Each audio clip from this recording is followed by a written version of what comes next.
saw J-Dub behind the scenes, I was like, what is he doing? What is he? I can't. Look, I was going to start off like this. I had a prompt. I was like, let me just start sipping my tea. Oh my God. But got a little incognito going on. What's that? But I am going to say, and I told y'all a fear behind the stage, another round, Jay is going to be joining us too. So yeah, I figured that would definitely make for a good conversation. But yeah, she let's take a moment. Let's try. Do you see J-Dub? Do you see J-Dub, Jamie? I see him. I see him up. Should we ask him what he's doing? Doom. Knock, knock. Let's knock next door because this was not planned.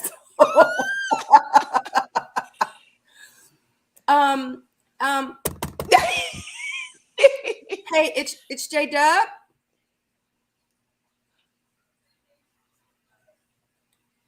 I can't hear you. He's on mute. Is he supposed to be on mute? I don't know. We can't hear you. He about to start. Can you hear me now, Sabrina? Yes, I can hear you now.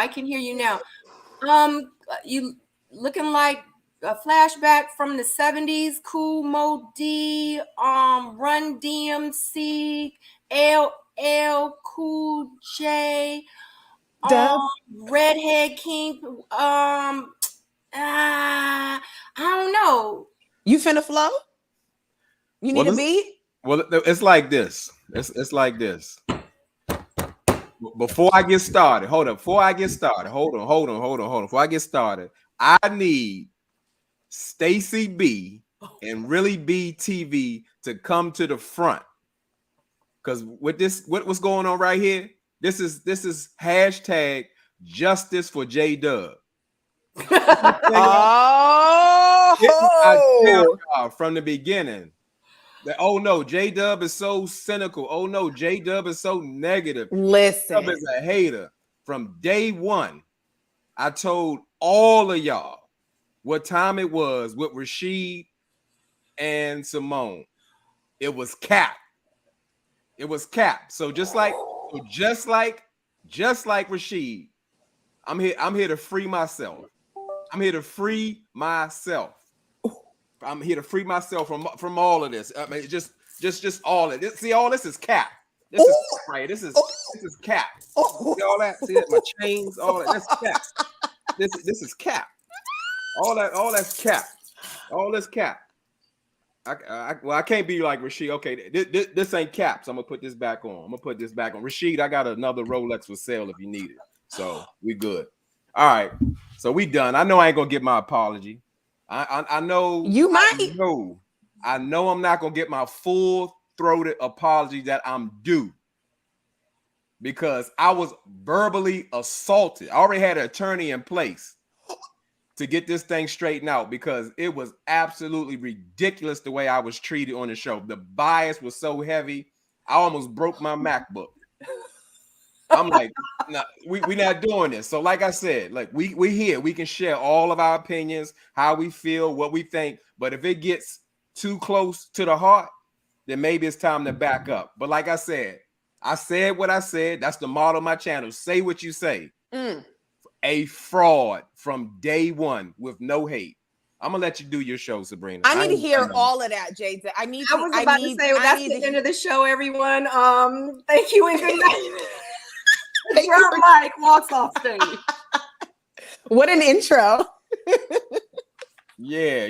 They played me out. They I want to know all of that, me. People, they gaslit me. They made me think like maybe I am too harsh. Maybe I am too critical. I was verbally assaulted by multi people on the panel. So again, justice for J-Dub. We not having this. I'm gonna say what I say. I'm gonna stand on what I said, and from now on, I'm not even gonna let nobody even sway me. I'm just gonna do me. So it sounds like everybody getting freed up in here. Hashtag justice for J-Dub. Yeah. Oh, this is Sabrina show, but Key Love, what did I called out? I called out that Symone and Rashid the connection was unimpressive.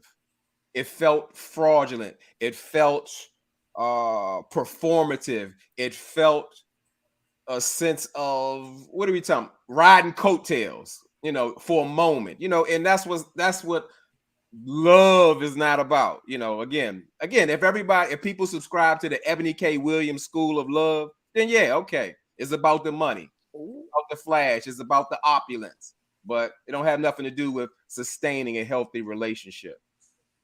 It's about making YouTube channels. That part. Yeah. That part. I see a lot of that going on, and I ain't even watched their season, and I'm seeing what I was seeing just based off of how I function and flow. And I don't like to talk about people either, because people like to hop in the comments, even, on Sabrina's show, and talk about women and they bitter and single and this and that. No, like, people don't like real people. Y'all like to be frauded. Y'all like to be fooled. You like to be fake. Y'all like fool's gold so much. And I think it's really the responsibility of the collective to kind of take a look in the mirror, as well as Rashid is doing, because we do too much of it. And for that reason, a lot of people remain fake. And this is why the fake can thrive, because y'all love it. You love it. You eat it for breakfast, lunch, and dinner, and sometimes snack. And we've gotten too comfortable with that. So sure, we living in the IG age. It's all about appearances.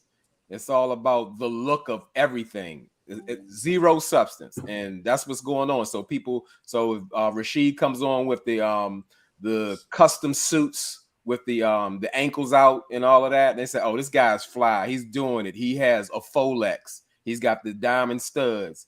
He's doing his thing. He's a Kappa man. He's the ideal man." And again, this is no shot at Symone. I always said Symone was top tier.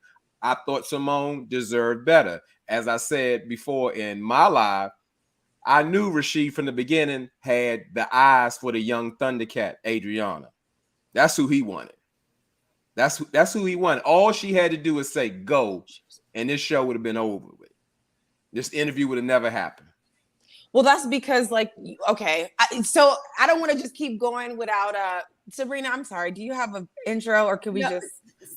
Hey guys, look, it's too late now. We passed that. Look, because so this is the thing. So this is why I'm doing this live, because I want all of us to chime in. Like, I want to hear you guys' perspectives, because y'all are YouTubers too. You know what I mean? Like, this is what you do. You talk about reality TV. You talk, so especially Ready to Love.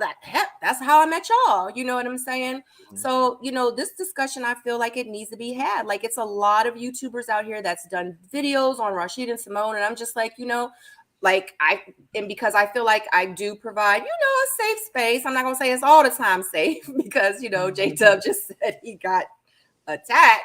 I mean, so I do try to provide a little bit of a safe space for all of us to come together. So I absolutely want you guys to voice your opinion. I want you guys in the chat to say what you have to say, because in real life, the live that I did earlier, it wasn't about like the chat. It was about, me telling how I felt and telling my story. I told you guys last week, I was like, I should do a video.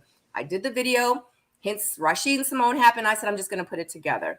That's why I did that. I didn't really get to speak to y'all. But tonight, I want you guys to say what you have to say in the chat. I'm going to be putting them on the screen. I didn't do that earlier. And good. Because I can't see the chat. Yeah. So we, the panel, will talk, and we're all going to have this conversation, because everyone has their own opinions and everyone has their own views. And I think it would be great.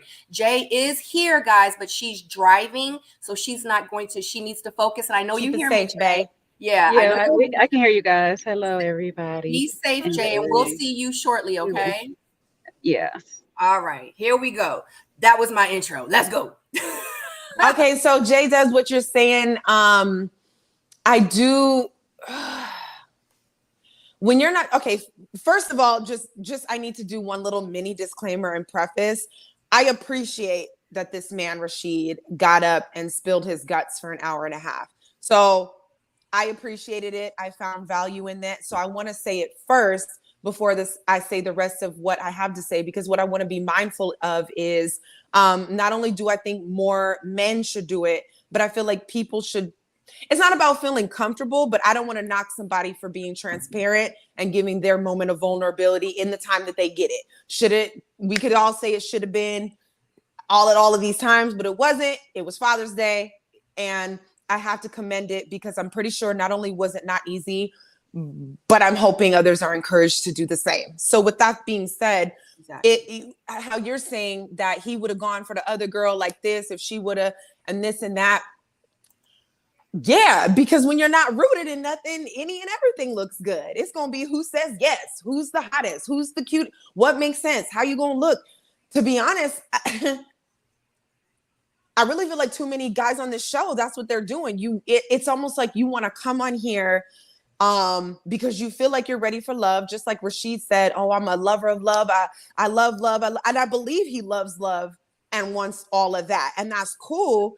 But because you live fake and you show fake, you had to come on a show and you need to be validated still, which is fake, for how you love, and ooh, you found a fiance, and ooh, you this, and ooh, you that. And I'm tired of it. I'm not buying it. And sometimes when I talk like this, people get mad because it's like, oh, well, she's single and no, I can see. I got 2 eyes and I got another one right here.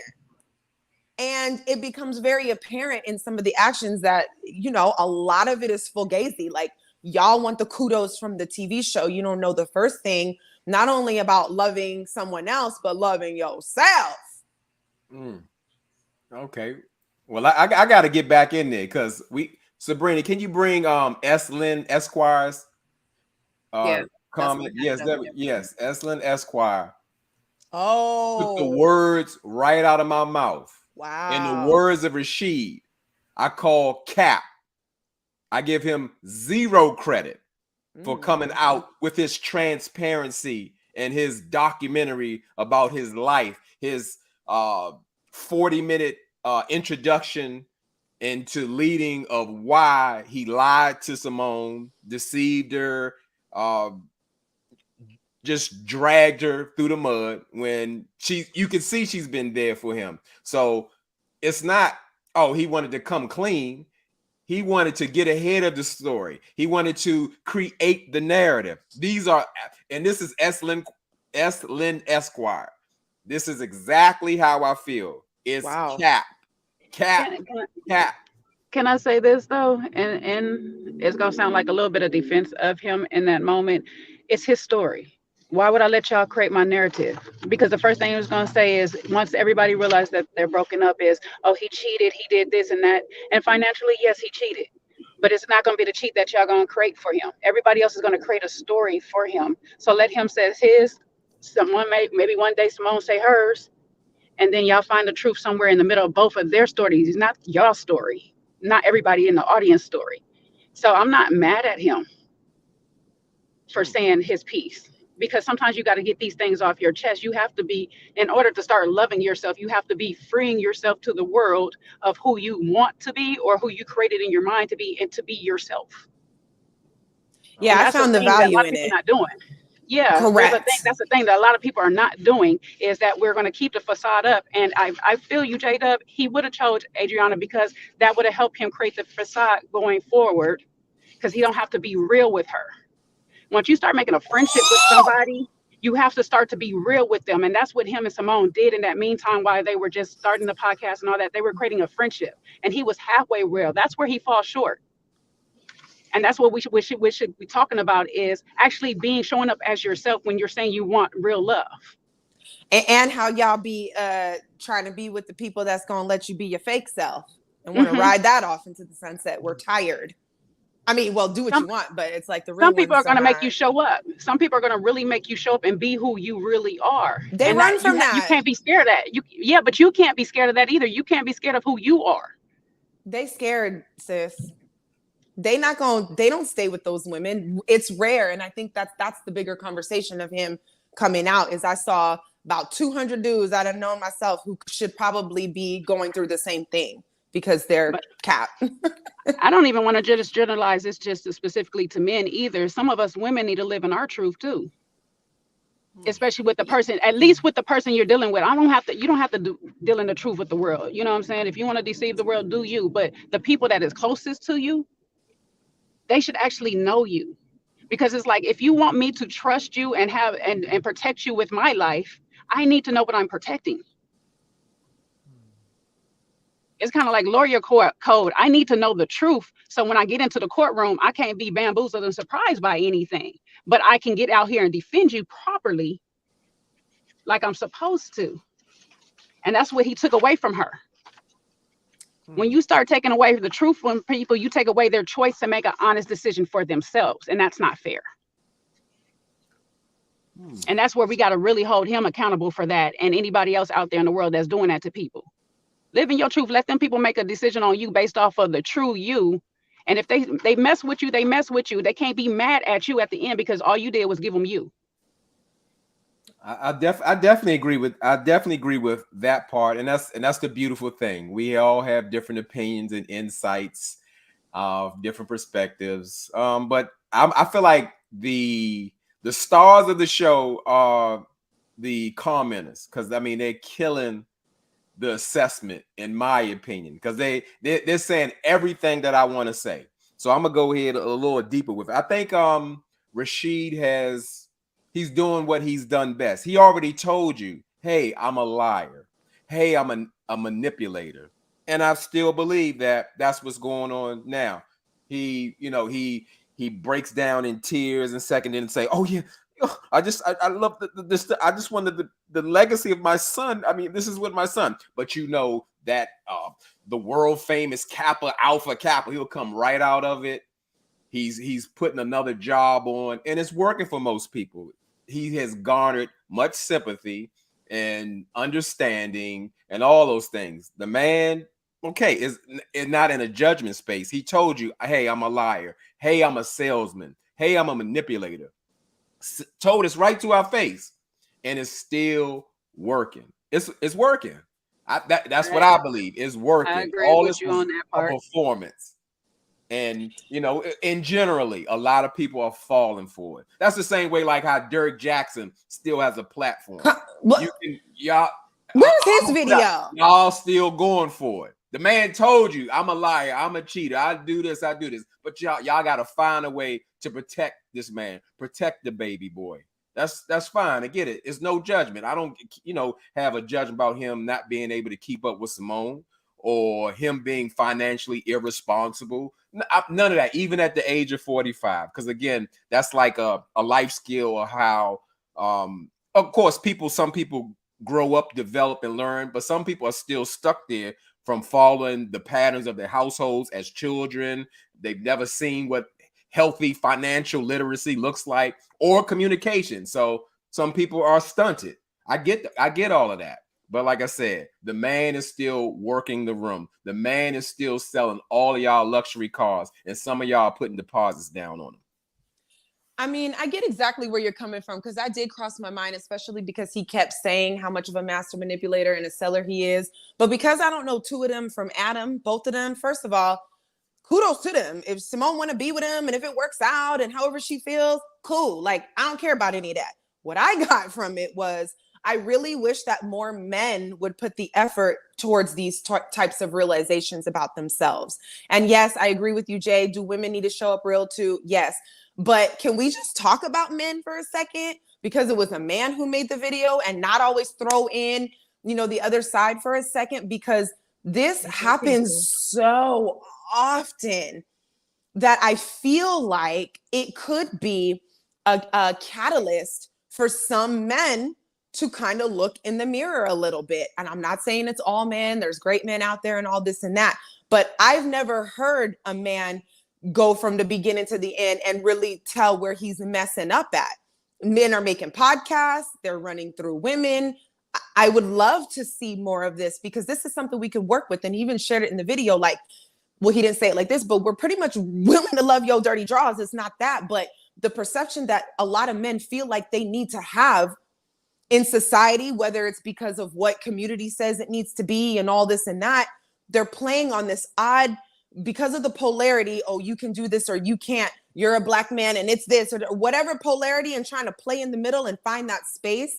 They create this false sense of ego, and they run it till it can't run no more. And in the meantime, a lot of people get hurt, including themselves, including them kids. And it'd be really nice it's okay. Can we all just take a look in the mirror for a second? I don't think it would kill the men's.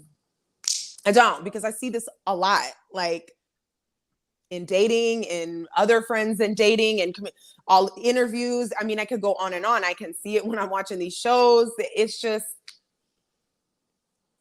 I really don't think it would hurt, you know, to be a launch to this type of thing. Yeah. Agree, Jamie. That would be refreshing. But that's when you are doing like some self-reflective work. Yeah. Not when you get caught, not when you're trying to cover up your tracks or get your narrative out there before Symone get out there. Because she's coming.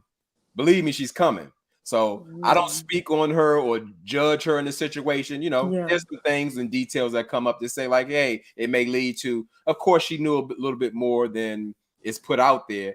But this is on him. And like I said, he told us who he was. Why are we not believing him?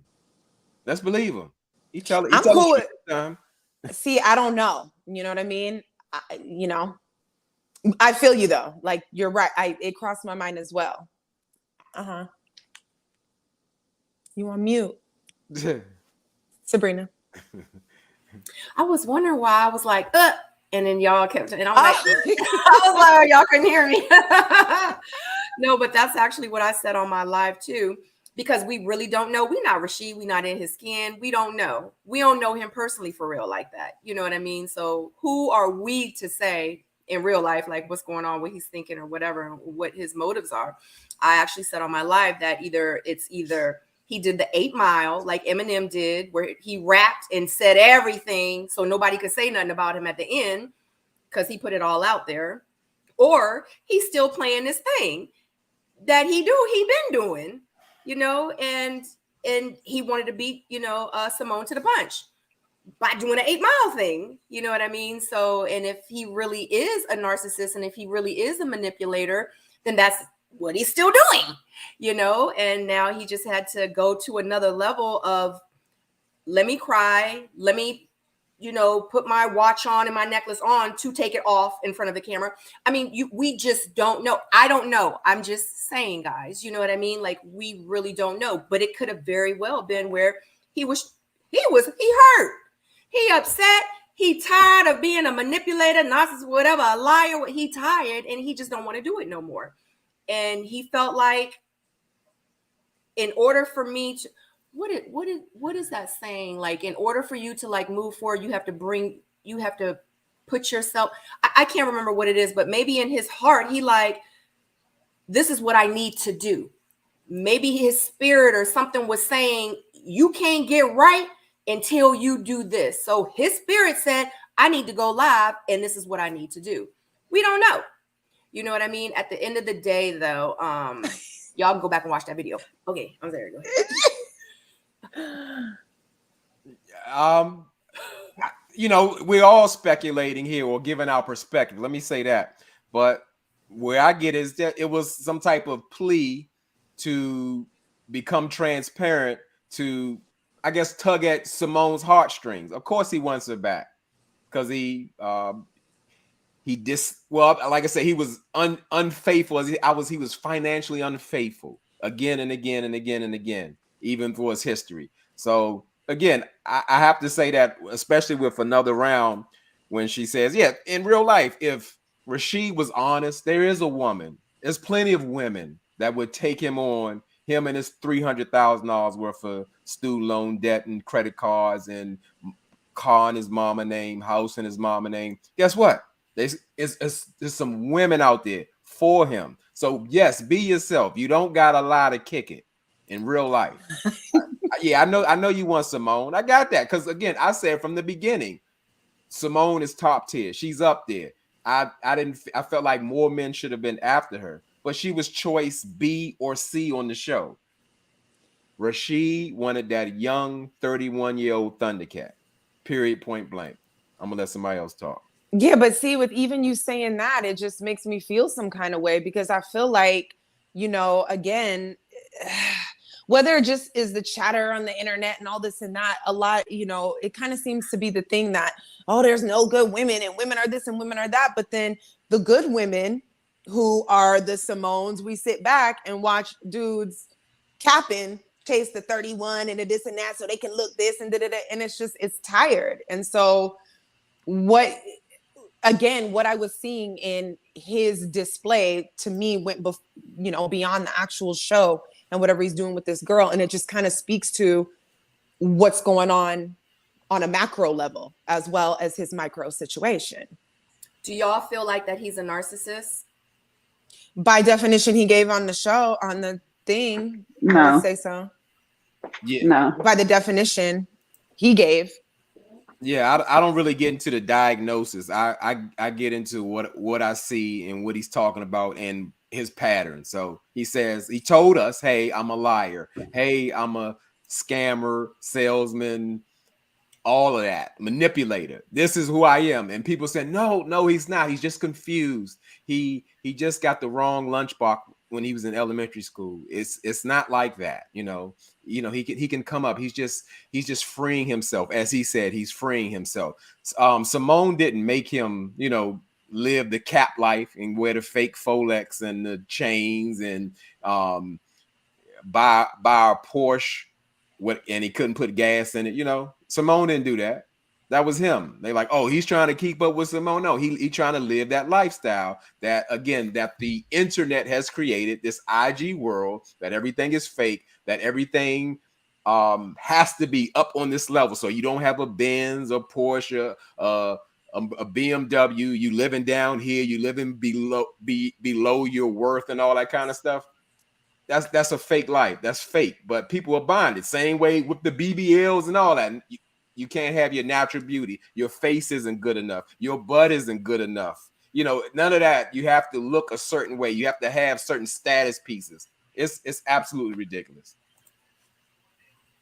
Well, it's just a play up on how we attract the other opposite sex or whatnot. Men tend to lead with their finances, wallet, material things, and women lead with their beauty and body. So it's fitting for the times. But right, you got to keep it real. You do have to keep it real. I'm not going to get my butt done because that attracts guys. Because you know what? It's going to attract a fake dude that likes fake butts, and I want a real dude, so I show up real. If you don't like my butt, then it is what it is. But we have to have enough to say that. There's an insecurity that comes with both of those things, though. There's the thing where I'm not comfortable with myself, and he's been saying it through the whole video. Correct. Is he has never been comfortable with himself because everybody has been telling him what type of person he is, who he is, and that. And so he created a person that he just couldn't live up to, unfortunately. That was acceptable and celebrated by everybody. And that's what I'm saying. The macro issue is it's that. How do we get here? And why are, Well, he told us how we got here. It started in elementary school and it was a sunny day. He was at the playground. It was 82 degrees outside. He had a blue shirt on, white and yellow Nikes. And, that's where he took it. It was like a word salad. It was filled with a lot of useless details. Let's get to it. Yes, everything has an origin, but the people didn't need that. I'm speaking for the people. The people did not need that documentary. I promise you. Do y'all feel like if he didn't create this video that him and Symone would have a chance? Because I saw in the comments earlier in this video, in this live today, that someone saw Symone out having lunch today with someone and they said that she was wearing her wedding ring. But do you feel like after this video, it's a chance for them? Well, nobody said anything. I'm gonna hop in there. There's always you didn't give nobody a chance, Jada. Go ahead. You got it. I'm gonna get in there. I sat and I really pondered this situation on all sides. Like, if he never made the video and just talked about it to her, if he made the video, I know why he made the video. They have a public platform together. It's going to be odd when the new season come back around and they're not doing it together. So yes, like they just said, part of it is to get ahead of the devil. At the same time, it's his story to tell, so he can tell it when he feels like it. If they made an agreement that he can go ahead and share it and she's okay with it, that's fine. To get to the question though, I looked at it like this: how much he is in debt, that would take a while for them. For like, I say, me, if I was her, it would take a while for me to be comfortable to say, let's go forward. And that's meaning she would have to wait for umpteen years, however long it takes for him to get back on even platform. Not another fly. Jesus. Because I keep opening and closing the doors to let the dogs outside and the flies be like, it's time. Showtime. But just with that amount of time of trying to get himself back on track, it's unfair to her to sit and wait for everything he has already been through. He's been through a marriage. He's had a child. She hasn't had any of all of that. And she's already gave her time limit on how long she would even wait for a man to just get proposed to. But, you know, we all do different things in the name of love. So would she get back? It's possible. I don't know if this video really helped. It would have been better if this was private talk between the two of them or whatnot. But anything is possible. I don't know. Yeah, anything is possible. I'm not sure. I can't tell, and I haven't gotten enough of a sense of her personality. But the thing is, what I see as like the, oh my goodness, with this is now that this is just step one. Let's just say he's being authentic, which, I feel like he might be. I appreciated the backstory only because it helped me wrap my head around things, but I'm just that type of person. But this is just the beginning. So now he actually has to go through the healing, because it's one thing to recognize and have awareness to what's going on. It's a whole nother thing to get not only to the root of why you're doing, but to pull it out and to create new habits. That takes a lot of time. So I guess it's more about if she wants to kind of, walk him out of the dark and be by his side as he does that, because it's not, his change isn't going to happen overnight just because he professed what it is that he can see in himself. It's just not how it works. She said that she don't want no broke dude. Yeah. I definitely can't speak from the perspective of Symone. As I said, if there's life, there is a chance. However, I don't think, if I'm being asked my opinion, it wouldn't make any sense for her to come back to that situation, because we can see past, I guess, his financial situation. He's got some stuff he needs to clean up before he can even enter a relationship and going on. Then let's go back to the numbers. If we can go to the numbers. So when he's saying he got 2 accounts and both of them are negative, and he can't pay his car note, he got to sell his house, and he ain't bringing in no money, how you gonna fight $300,000? I mean, for real, she gonna have to pay that if that was the case. And no, that's just not a good thing. Like, let's say if we had something to work with, it's like, okay, I've been financially irresponsible, but yeah, I'm bringing in 6 figures or whatever I'm bringing. We can maybe fight this, and I can work with you and all that. But as I said, not putting it any on Symone. Like I said, in the YouTube streets, they put it out there that they did a video of, hey, let's check our credit report in real time. And she saw some things that were alarming to her and to other people as well. And this is the difference. Maybe if somebody else did that with their significant other, Symone, this is her profession. So I know I can speak for in this sense. What she saw, it couldn't have made her feel like, hey, to move forward, this would be a good decision to do. So I'm sure she was frightened for a person who is who's an expert in that area. So him making that video, I don't think it helped. Again, to me, my opinion, again, was very performative. It was very, let me shift the narrative. Let me get my stuff out there before she does and all of that. There's other ways to try to win your woman back or to show that you're sincere. He had to free himself. He had to do a performance. And as I said, he told y'all already. I knew all from the beginning he was a fraud. That's what I wanted to ask you about. What was it that you saw or that makes you say that? Because, I trust a man's opinion of a man. So I want to know what you got. Well, I have, I like to get into it. Makes me feel younger when I say the little things that are in flow or in style. My one of my superpowers is to be able to read energy. I don't even have to be in your presence. I can read. I can feel. I can almost see through people. I even without them talking, I can feel them. I can read them. And I knew from the beginning he wasn't about that. I can tell he was insecure. I could tell that there were some things that were favorable for him to be in a significant relationship. And as I said, I could see that again, Symone was not really on his radar. It was like he was being strategic in the show.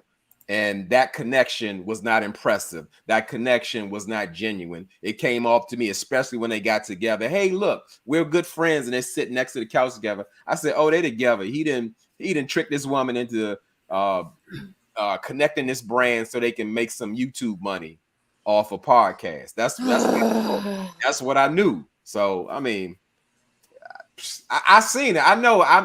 Hey, I'm not always right, but I'm right a lot. I can see the stuff coming from a mile away, man or woman.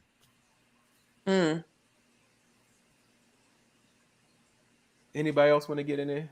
I'm listening and going through all these comments. I do see a lot of people talking about fake this and fake that, but again, I keep bringing it back to, I feel like this is what we have created as society, and it's worth the conversation, because it's like, yeah, there are a lot of women walking around fake this, fake that, but did we not create that in society? And do we not put that out there, like, oh, this is what men like, and this is why I coach, especially with women, because it is so important for us to be happy with who we are. I learned that at an early age because I was taller than all the guys. I wore glasses. I had braids like Brandy, and I was flat chested. It wasn't like, there was always this girl's hair. This girl has this. They got money. We could go on for days. But when can we just, despite of what society is talking about, and these things that are pushed on us that men need to do and women need to be and all this, can we just be happy with the fullness of ourselves? Because it's not going to work any other way. People with BBLs is getting them taken out, boobs too. Men is talking about they broke. There's people with other issues. It's just a very, very, very unsustainable. It's an unsustainable business model. So when are we going to collectively opt out? From chasing it, from being a part of it, from gassing it, from eating it, from funding it? Because some of the realest people that I see, y'all would rather watch fake people argue about nothing, and they're getting all the dough, and you're missing the meat and the root of what's good because you'd rather eat the junk food. So when are we just going to unsubscribe? When are we going to get tired? All of us. When it's the new fad, when it's no longer the fad, that's when it's no longer in right now, 10. But the fad is the money. If it's not a fad, who's getting paid? This is a money grab. It's a fad. Showing people living in a facade, faking on the funk on the Instagram, all of that that's what's in right now. That famous line in Hollywood, fake it till you make it. Everybody thinks they're Hollywood right now. Everybody thinks they live in Hollywood. Everybody thinks that, if I present this long enough, if I put it in the world, the secret thing came out, and so they told you to put it in the atmosphere, and that's how it works. No, it don't work that way. You have to put in the work, and you have to have, and if it's a money thing, you really have to have financial awareness, which I think he needs to have some classes on, because obviously that's a big problem, because his spending habit is like gambling at this point. He's been gambling everything. He told y'all he gambled this relationship. Both weddings, he done pushed it back or whatever. He gambled the proposal. I think he was hoping that, Ready to Love or somebody over there will pick up the thing on them getting married and follow, and then make some money there. Mm-hmm. He's taking these big chances with the finances. And we know that most divorces in the US are because of finances. So that's a very wrong road to go down. You already went down it once, and you didn't learn from your mistake the first time. So when you were being honest, and I'm just going to say this really to everybody, but it's mostly to Rashid, when you were being honest in those moments with Symone as y'all was building your friendship, you should have just been totally honest and let her decide if this is what she wants to continue to do or not. Agreed. That's where you fell short, and that's where I'm going to find it hard for you to have a comeback. Because when you take people's options away knowingly like that, it makes it really hard for them to look at you in real faith going forward and say, I can trust you. Like if you tell me you're a smoker and all this stuff and you live over off this side of the road or whatever, and I still say yes to you, then that's on me. But if you present me with a big house and you got all of these things and I come to find out you married with 5 kids and all this stuff, that's not on me because you took away my choice. And so that's where I'm just going to stick with this whole thing is what the conversation we really need to have is stop taking away people's choices because you're scared to lose them or you're scared to be judged or you're scared of whatever you're scared of. Be scared of being fake. Be scared of being found out. Be scared of not being yourself. You know what I'm saying? That's more frightening to me than losing anybody in my life. That part. If you don't rock with me for how I present myself, you just don't rock with me. I don't need you around me. You have to be comfortable. Yes, you have to be comfortable in your skin to say that. You're not for everybody. Really simple. If I ain't got it, y'all not going to see me. That's all it is. I'm not about to pretend like I got it. I'm not going to fake it like I got it. I'll never be on this show because I don't want y'all to know I ain't got it. So it is what it is. And it's just messed up that you did this. Now, on Symone's side, now I gotta come at this. Now you've been over here pulling everybody else's cards. Now I don't know how you missed this, Mama. Because that's part of the conversation. Absolutely.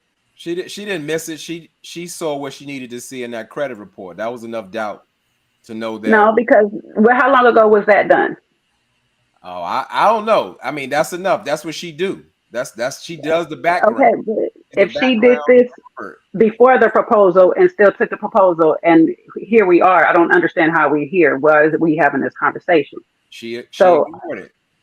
Yeah, it happens. It happens a lot. It happens. Well, you know what? I can say why we having this conversation now I think about it is you said this is what it is. I'm going to fix it. I'm going to change. And clearly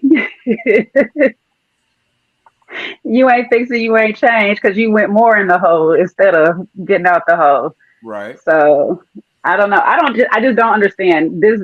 I'm still gonna have to put just a little shift on how you missed this if you do background checks and all that, because if he was 100,000 in the hole before he met you or whatever it is, I'd be like, yeah, I got to see you working on that. Like, I got to see you doing real work. Ain't no big proposal. Ain't none of this about to be popping off because you ain't got it, baby. I'm with you, but you ain't got it. Let's be for real. I can't. I mean, I think society is part of what started the addiction, right? Because he shared what started with his family. And we do like to show. A lot of people don't want to tell what's going on in the house. And,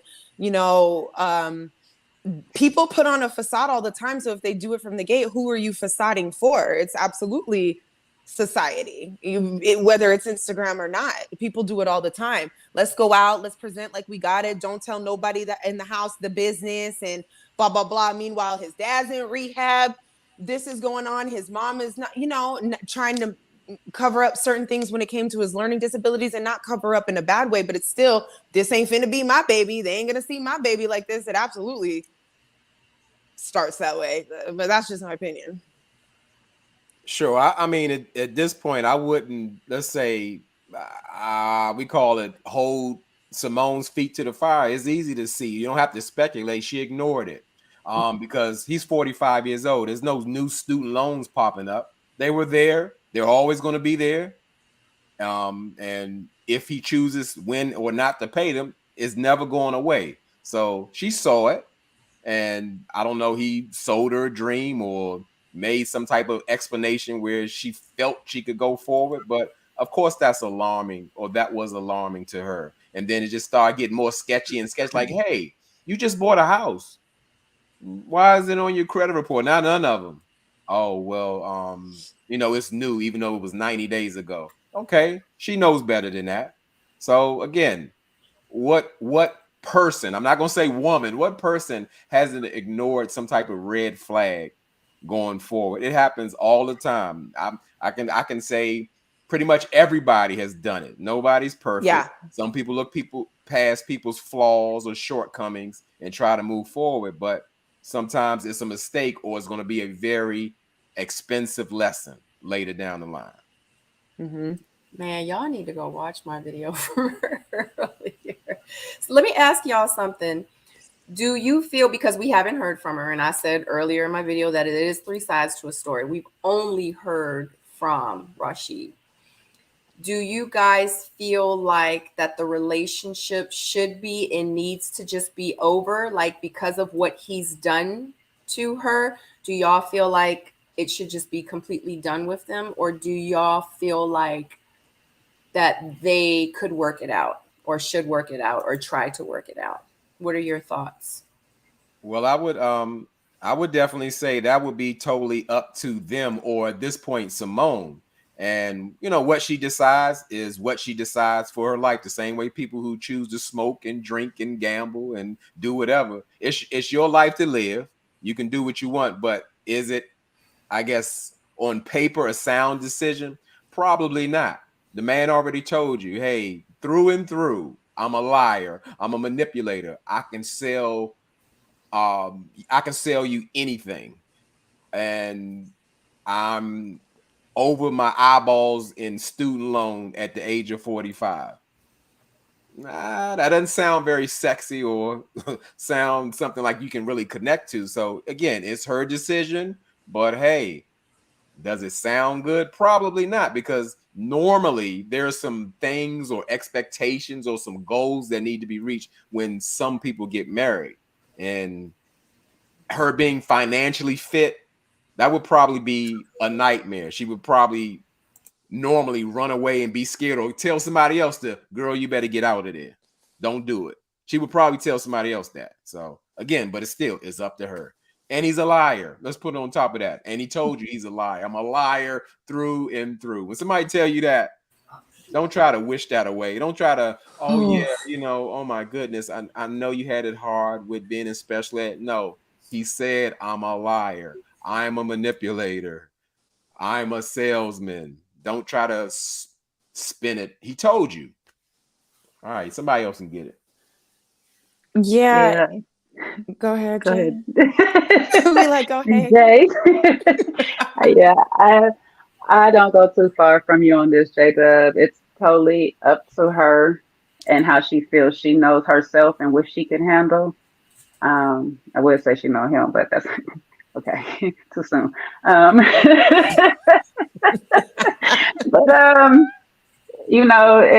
she knows him well enough to know his character, I think, at least. You know what I'm saying? So to know if he is being truthful, honest in this moment or not.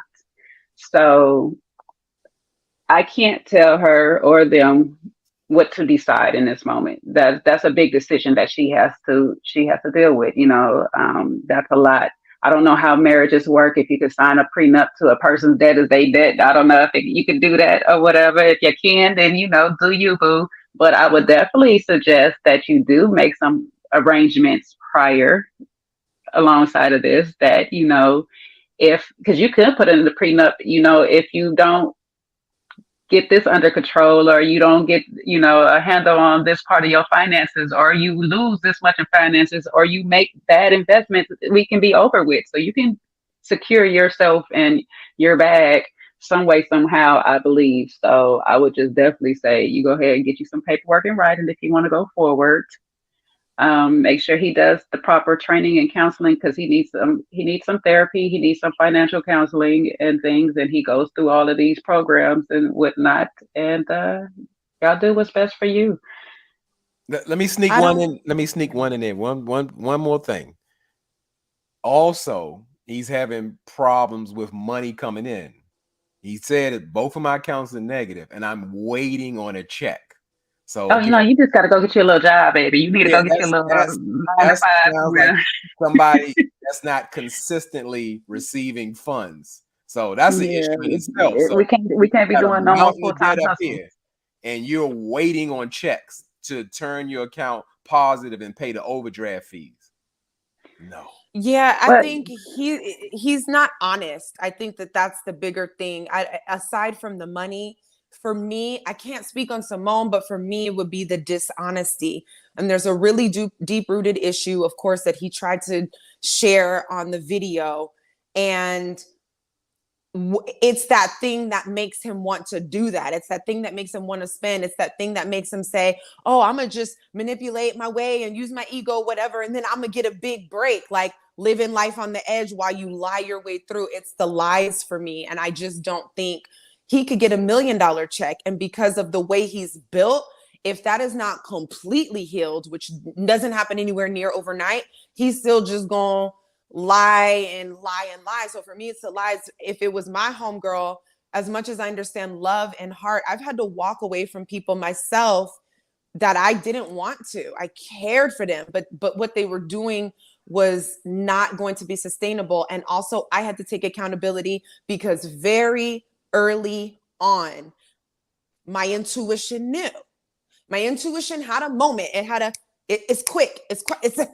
There's something, but we get it and we're not following it. So I do believe at some point before Symone fell for him, she got an indicator that it was a no. But sometimes as women, we too want the marriage. And I'm pretty sure she wanted Ready to Love to work. And she's a certain age and all this and that. And I get it. But that doesn't mean we can bypass what our intuition is telling us. Sometimes we're going to have to say no and walk away from somebody without a full-blown, detailed explanation as of why, and just trust our gut and say no. I believe she got that. And so this is where, for me, I put some accountability on her. Like sometimes, like, did it even have to get to this point if she would have followed her intuition from the gate? I find it hard to believe she didn't get that. I want to give a special shout out to Jeremy Speaks TV, guys. He is in the chat. Jeremy Speaks has his own YouTube channel. And on his YouTube channel, let me tell you something. If you want to see someone that is raw, that does not give a F about what you think, y'all need to go follow him and subscribe to his channel because he keeps it all real. He's all the way 100. Even this comment that he just put is, he says, I'm literally in shock, y'all. What age and stage is this? Age 45, level 1? Tell me which stage. This is 40s and fronting 40s. That's what stage this is, okay? Not all of us go through this in our 40s, but some of us still front like we younger and got it. And he's not the only one. So there's other brethren that needs to be collected. Absolutely. So let me ask y'all this. If it was a situation, because y'all know I always try to be devil's advocate. Y'all know I try to be like that other person. And plus, like, I feel like I have a good heart too. Not that good, because I ain't for what it. How we switch up that? You would give me Gemini vibes. I ain't for it now. I mean, it is Gemini season. It is. That's why everything's being exposed. Everything is going like this because Gemini is that chatta new moon. Some stuff can't cross this new moon. So say for instance, like I get it, and being married and being in a relationship is two different things. But my thing is for me, if I'm engaged to you, I'm like, we already married because we about to be married. Like but you already my husband in real life. And if you're already saying my wife, my husband, y'all already married. The only thing that's not binding is the contract. Some people are married without that contract. Some people don't believe it, etc. My thing is I feel like Rashid, he obviously has a sickness, and I feel like alcoholism. You know what I mean? I'm not trying to say he's right and she should be with him, honey. They kind of ate me up on my live. But what I'm saying is what if it was an example where they were married? You know, he didn't have this problem now before the wedding, but now, you know, they're married, and guess what? They've been married 5 years. His money getting kind of funny. He lying about his finances. He's lying about paying this bill. He lying about his money coming in. He lying. And eventually she finds out, but they're married. Would she be right to divorce him? Or cheat like the first wife? The first wife just cheated. I'm asking y'all, and y'all in the chat. Would it be okay for her to divorce him because of that? But people divorce because of this reason or whatnot. But I mean, I'm not saying it's right. I'm not saying it's right or wrong. People do this already. some people stay and some people divorce. I think sometimes what it is this is a final catalyst for everything else that's going on in a relationship. If this is the first time one off and the rest of the relationship has been good, there's no other problems. I think most people will work through this and figure out what is causing this newfound interest of losing all our money, you know. But if there's other things going on in a relationship where it's already draining and now we have this on top of it, I think that's why most people go down that road of divorce and say it's financial issues, but it's really it's just really covering all the other little things that they can't name off that's going on in a relationship. So I would personally, me, if this, like I say, if it's a one off, me personally, I'm married to you, I will work through it. I've worked my way back from situations, so I don't have a problem with it, have to figure it out. But if there's other issues that are, this is just masking, then it might be best to just walk away. So Sabrina, in your original question, you said he wasn't honest about his financial situation and then he got married and then it was revealed, right? No, it wasn't an issue before they got married. Like there was no situation. But now they're married 5 years later. His finances get screwed up. He lies to cover this up. He lies because he doesn't want to upset his wife. But is it okay for her to divorce him or to leave him now because of it? I just want to know y'all's. I mean, I don't know if it's like, is it okay, right? Because it's subjective. Like Jay said, there's so many like nuances and bits and pieces. If it was a situation where they were married and this wasn't a pre-situation, like if he came in and he had $100,000 or $200,000 worth of debt and he lied, and then 5 years later I find out, like that's a problem. But if something is happening, I don't know. It's really hard to say because lying is really hard to deal with because it does speak to too many things. It just doesn't feel safe. And he talked about that even in the video, like the level of uncertainty. There's a level of safety that I need, and I don't want to be in a house with a liar. That's very hard for me. So I don't know. I really don't know how to answer that question because I've also been known to stick around for more stupidity than I should have. But I'm also in a space where I don't want to do that, nor do I feel like I have to. So I don't know. I don't know if I can answer the question with just what's given. I agree with you. I need the nuances. What'd you say? I agree with you on the lies part though, because like once I realize you've been lying about stuff, I have to question every single thing you ever told me. So, J-Dub, what about you? I still go back to that it's a decision for Symone because he's presented himself and saying he wants her back. And obviously she's very unhappy with the situation. But as I said, when you look at the details, it gets scarier and scarier. I'm sitting here thinking about like he's the car guard, but he ain't selling no cars. And at this point, let's get real here. Let's get real. Let's go here. Sometimes you just can't take J-Dub nowhere. I swear, you just can't take him nowhere. I'm going to go somewhere. So we clear. I don't speak for a woman, but I would say at the age of 45 years old, in real life, unless you got a ton of money, you better have a pension somewhere pumping, like something you can depend on. Meaning, so he ain't got no money in either account. So I know he ain't got no 401k. He don't work for a job where it has benefits so he can retire. He got $250,000 worth of student loans that he'd had 20 years ago. So to me, he has no intentions on paying them for real. So like, how do we come up off that? And so obviously he's not trying to work or do something else or maneuver. He shouldn't have time to do no interviews. He should be grinding, working 24 hours a day to get this thing straight, because that's what a man would do. He would do everything he could to try to correct the situation if he made a mistake or if he's trying to make change. He want to sit here and cry and then look up and start talking about how gracious his grandfather was and all that stuff.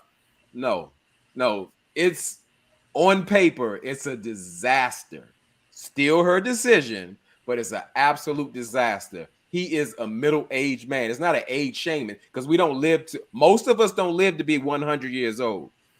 It's time to get cracking. I'm not saying he has to be in a certain place. It's time to get But cracking. the fact of the matter is he's in so much trouble. Like I said, okay, in this country, plenty of people some people have an overwhelming amount of debt.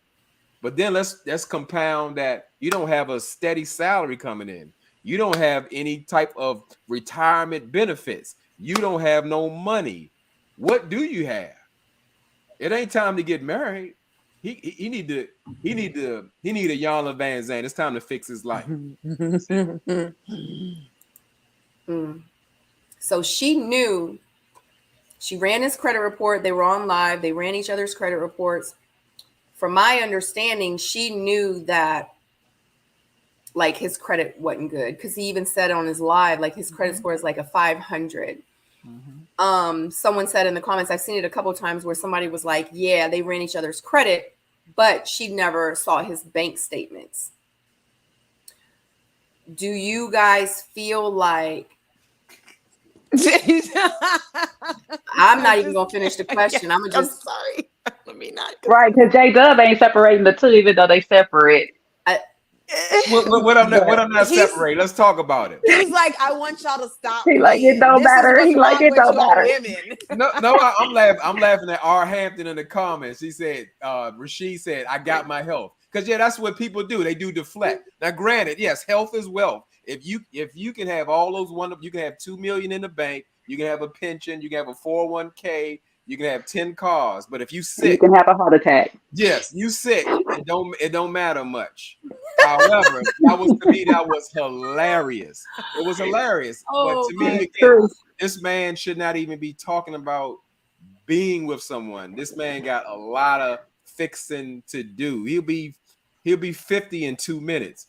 So he need to get on it. He need to stop playing. It's so pretty. He needs to stop playing. This is real deal. And I get that. That would scare anybody. Like I said, you heard all the things I named. I'm gonna say it again. For the people in the back who didn't hear me. $250,000 worth of student loan debt from 20 years ago. Is it just student loan? I thought it was just that period. Okay, well, everything. Put it in everything, but she saw the student loans and like, whoa, this is very significant. Very significant. Like, wow, this is major money you owe. No steady income. No backup money. You know, he already spent the Ready to Love checks. Them gone. What much is that? Not much. We got to ask Sabrina. We got to ask Sabrina how much gas money. Gas money. Yeah, I was like, it can be. It's not much. No pension, no benefits, no money laying around. The stuff is that he got a car in his mama name, a house in his mother name. Who knows how much he owe mama and what he got to give to her and all that stuff. I mean, there's so many variables to look at. It's scary. It's scary. So granted, again, we still go back to her. He's asking for it back. It's her decision, but it doesn't sound like a wise one on paper. But that's not a matter of the heart. But this sounds crazy. Like, he don't need to be linking up with nobody. He need to be cleaning something up. I mean, for real. So what? He going to get it together when he's 70? Or he going to start working hard or working 2 jobs or getting a retirement plan? Yeah, it might have been a little bit more respectable if he just... No, you go ahead. I'm done. I'm just repeating myself. I'm really trying to let this sink in. This is something terrible. I know, but while you was talking, it made me think of who to actual blame. I blame Manny Fresh and Baby for this because, you know, they put everything in their mama's name and they still was fly. You know, I blame them for this, okay? They had them gator boots and them Gucci suits. In that new E-class. And you know you feel me? But at the end of the day, ain't got no job. But what? They still fly, you know? Hey, but they carried around some bank rolls. Now, if you got some bank rolls, you can work with some. It's like, okay, all right, $250,000 in debt, no money in the bank. But if you got stacks of money this high, okay, maybe we can work with this. You know, it's not an easy thing, but you got something. But all Rashid has to offer is his health, his membership at Planet Fitness. That's what he got. I go to Planet. No, I'm not making no joke. That's what he got to offer. I gonna don't take make your no lead, Matt jokes. Jamie. I was gonna take your lead because Hey, Yeah, I'm not no making no one is jokes. perfect. I'll No jump one off the is cliff with J Dub, but I'm not gonna do it. Yeah, no I'm not. one I'm gonna stay out is that one. perfect. No one is perfect. But you gotta Yeah, listen to that. What does he really have to offer? And I mean, and again, because again, so I'm not again, gotta I ask don't Simone. suggest women to sign up to the Ebony K. Williams School of Matrimony. Absolutely not. But yeah, you gotta have something. Something. He's only being a burden. Do I gotta say it again? $250,000 in debt, no steady paycheck, nothing in his checking, nothing in his savings. His mama got his Porsche. She cut off the gas card. She owned the house. What are we doing? And he got a son that he got to take care of with no money. Yeah, it would have made more sense for him to genuinely be like, I love her, I want to be with her, but right now I need to focus on me rather than I want my Mhm. woman back. Now is not woman time. Just Yeah. Real quick, guys, shout out to Kenya and Callie. Thank you so much for the super chat. She said Rashid said himself that scamming and lying has taken years off of his life. He needs help. Mhm. feeding No, that ego is a Thank beast. you. no, he's not a scammer. He's not a scammer. He just had a rough childhood. He forgot to take his ADHD and all that. No, that's because that's what the people say. You know, they're gonna be capping for him. They're gonna be capping. He didn't say. He didn't mean that. He didn't mean that he was a narcissist. He said it wrong. He didn't mean It's that. like being, to be honest with you, that lifestyle is like being deep cover. You get used to it so much. You get used addiction. to playing this act. Yeah. And that's why I related it to gambling earlier, because you're gambling with your life. You're gambling with your livelihood. You're gambling with your family. That's crazy to be putting all your thing on the next check unless you're an actor. That's the only time you do that. Like, and I mean, like, you got to be a big time Denzel Washington type actor to know Yeah, that because I I can was guarantee to like, get me another one or whatever. Otherwise, I gotta go bust some tables real bust quick. them tables. Yeah, I got to do what I got to do. And so to rely on not having any work is like crazy to me. But I do know some people out there that are just steady, still chasing their dreams in their grown age Mhm. without a fallback safety net. Like, I don't understand it at all. But also, those people don't have children. So that's another big concern And not to on me. national TV talking about Yeah. ready to Yeah. love. Please And stay and off and the and TV as a person shows. who is actually, well, I guess now he has custody of his, or has partial custody. I don't really know how it's working, but he has a child now, but he probably didn't at first. But I know as a mom, I had to give up half of a lot of the dreams I wanted to do because they weren't bringing in money fast enough for my daughter to eat. So I had to Mm. revert to other means and do those on the side. So if it wasn't going to bring a steady check, I got to be doing two things. I got to be doing multiple things, and that's all it was. And I can't have multiple hustles if one of them is not bringing in anything. I have to have one of my hustles be steady for me to be playing with my other ones. That's just how I live. I don't know. Maybe his beginnings wasn't as humbling as mine. And so, he lived a little bit well off than I did, but I like eating. I like food and I like eating good too. So, Kicking it, traveling, all that. yeah, I like steaks and shrimps and lobsters. Well, I don't really like lobster. They taste like the butter you dip it in. But I like expensive butter. There's a difference. Right. So I got to be able to get what I got. I got to do what I got to do so I can eat the way I want to eat. I can't just sit here and be spinning, spinning, spinning. And like I say, there's been times that I had to literally tell my friends, I'm not about to front for y'all. Y'all my friends. Y'all know my situation. I can't go with you. I can't do what you're doing right now because I don't have it, even in my big grown age. If I don't have it, I'm not going to pretend for nobody else that I do. I'm not going to Pretending put for myself out other there. people. That's what it is. Pleasing other people. It's that he said that many times too about that pleasing other people thing. It's an addiction, people. But when you're Hmm. living by the ego, that's what's feeding it. It was literally Yeah. driving and feeding him because he didn't feel like he was enough. And I understand it, but it just doesn't work. It's never gonna work. Yeah, living by the ego is a hard thing to do. That's like the worst thing you can ever do Yeah, in because your it's life so because that ego, small. Hmm. that ego have you doing some crazy things that you never expect yourself to be doing or need to be doing in life. So if you can kill that ego off early, please do. Because it shows up when you need it. It's times that you do need your ego, but just to be maintaining a life, normal life with around everyday people that's supposed to actually know you. I'm not about the front. I don't care if we went to school together and you now a Fortune 500 moving piece of machine or whatever it is. Okay, congratulations to you. That's not my lane. That's not my ministry. You know what I'm saying? You could treat me. That just means that you could take us out. What's up? Like, we're friends. Like, let's do this. But I can't. I just cannot try to keep up with the Joneses just to be keeping up. If And I don't have it, I don't have it. it's also interesting, and y'all are saying in the chat that Symone was like, I ain't doing no broke man. I ain't doing no broke man. And she got the brokest man. I'm trying to figure out what's in there. What happened up in there? It's real simple. It's real simple. I mean, I'm just it's that's simple. a lot of debt. She ignored it for whatever reasons. But we that's can only also speculate. Maybe she wanted to hold on to her piece of man. She was so close to finally getting that ring. And guess what? Something in there. We talking Sometimes that swipe be good. As women get older, it gets a little tougher to find a quality mate. It does. It's just She still got some older years. or She younger. still had years to Everybody play. got a tough time, finding a quality mate. It depends on who you are, in my opinion. Because I don't know, quality, you can find a mate, but quality. yeah. I would just say in this time that they were having a friendship or whatever, I would go back to, and this would just be me wanting to know how we got here, is who pursued who more?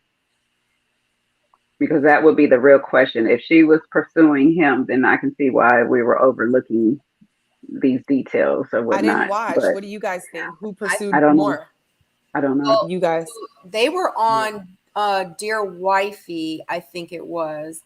And no, it was a video they did on their podcast one evening, and she said something about like she made him wait, and she was like, nah, I ain't gonna. So from my understanding, like, he pursued her. I don't know if it was on Dear Wifey or on their podcast or not, but me feeling like thinking that the woman that she is, she's not gonna chase after no man. Mm-hmm. I just don't see that for her. I feel like he absolutely pursued her, but he pursued her in a way that caught her eye. Is it just hurt me? Or we lost her? Okay. It was just me. Sorry. No, I think yeah, I'm here. I think I had lost you guys for a second. Okay, sorry. Okay. Yeah, but that's manipulative. You're saying he pursued her in a way she wanted. He listened. One of my childhood friends' mothers told me never tell a guy exactly what you want, because he's just gonna do all of those things to the T. And absolutely. I have to agree with that. Yep, I have to agree with that, because men, especially manipulative men, run with that. We say, "Oh, you want a gentleman?" Then he's going to turn into a gentleman. Absolutely. Oh, you want flowers? And he'll bring flowers instead of letting him bring the gifts and flowers or treat you the way that he is showing his love. So that is absolutely true, because again, that's a part of the representative and trying to win you over, and that won't last. It won't sustain. It's just temporary. So now I got you. All that stuff fall out. Yeah. Then I just, me personally, if, going just down that road, I don't see why he would expect her.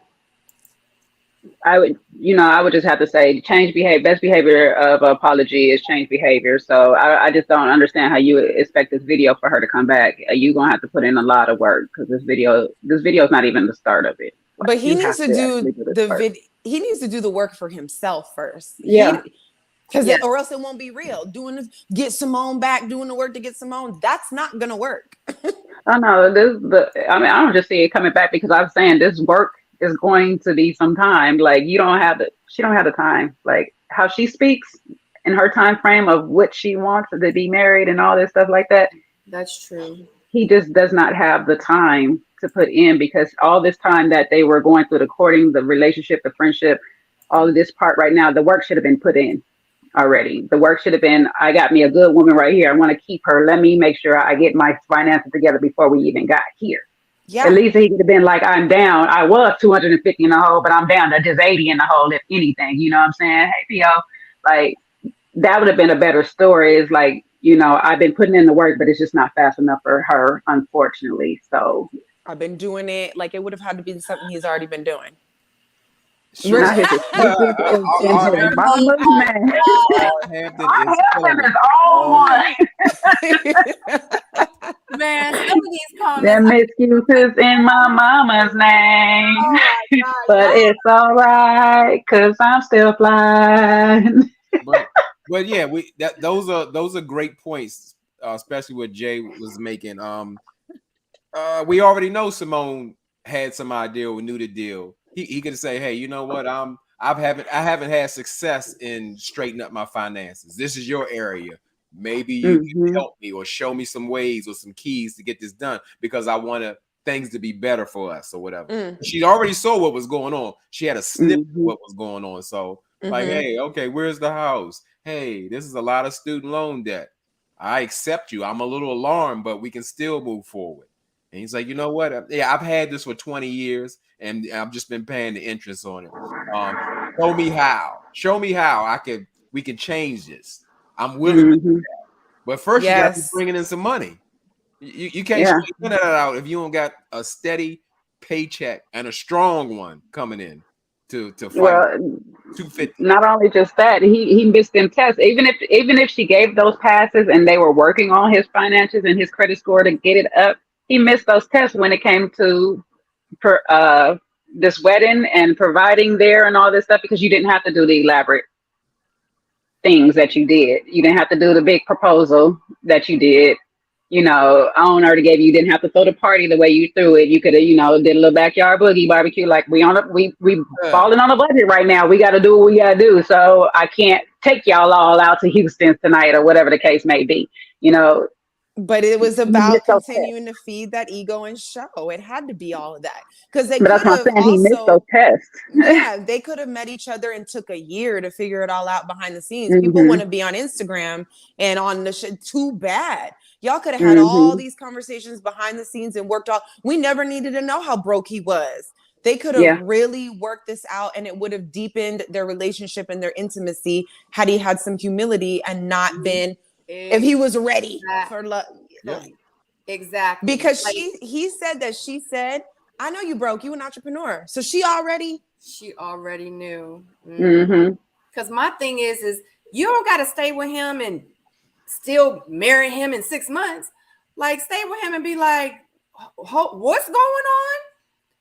Like that was his opportunity to come clean. But I think because he's been lying to everyone and himself for so long, he didn't know how to get out of what he was in. He ain't know how because he's never been there before. You know what I'm saying? So I feel like once it came to the point where he had to kind of tell on himself and, kind of put it out there, it was because he had to do it. He had no choice. And I feel like, and I said earlier, like he was pushed in the corner. He was pushed against the wall. He didn't have anywhere else to go but YouTube, but social media. And now that he's done that, I feel like it's too bad, man. It is. That's too bad. So many people do themselves a disservice. And the sad part is like women want to love you. We want to. Yes. We want to love you. We want to be there for you. We want all of those things so deeply. But this type of thing makes it so damn hard. Yeah.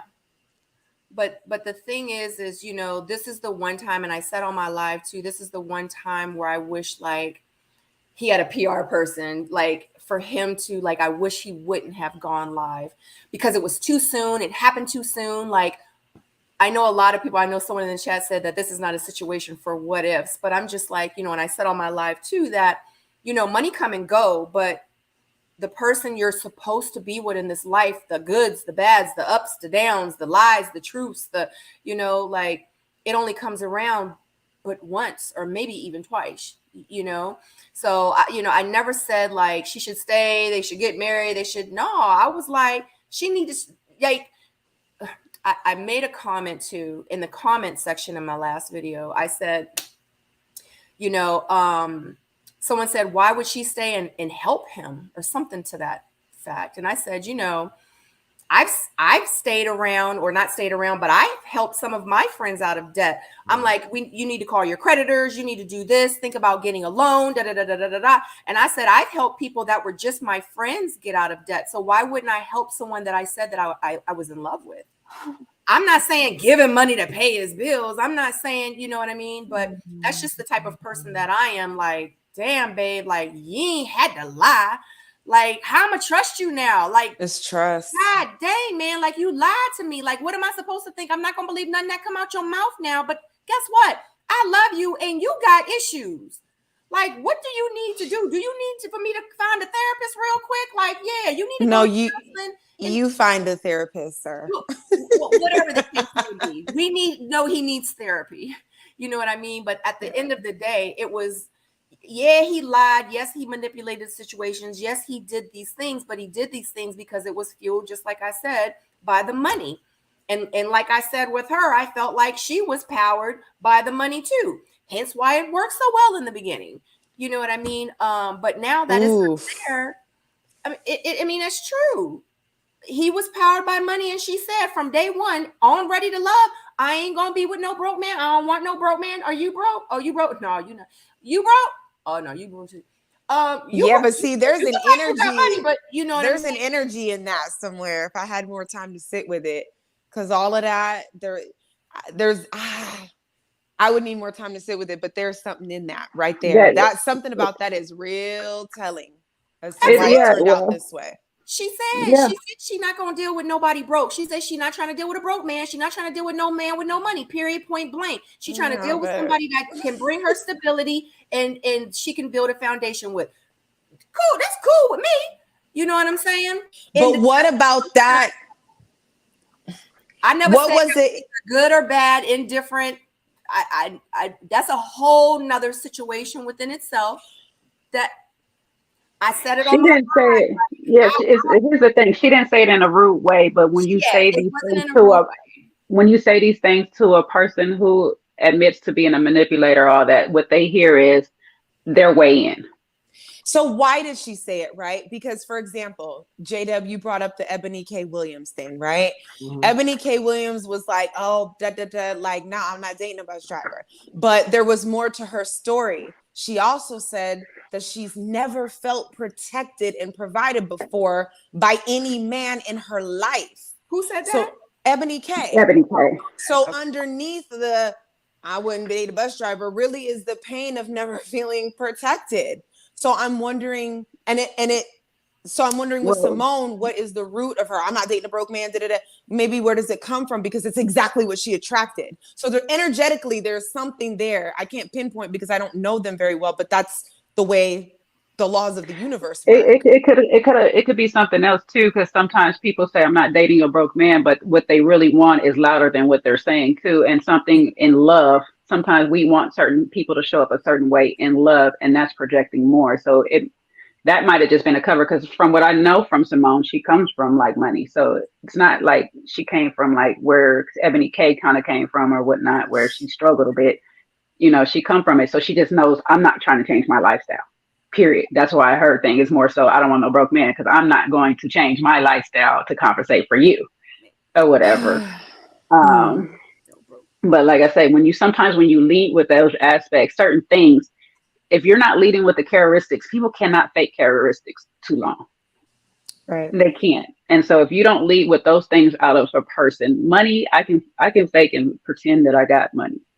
I could pretend that I know all of these people in the world and all these things. Certain things I can pretend and keep up a pretend lifestyle for a good long time.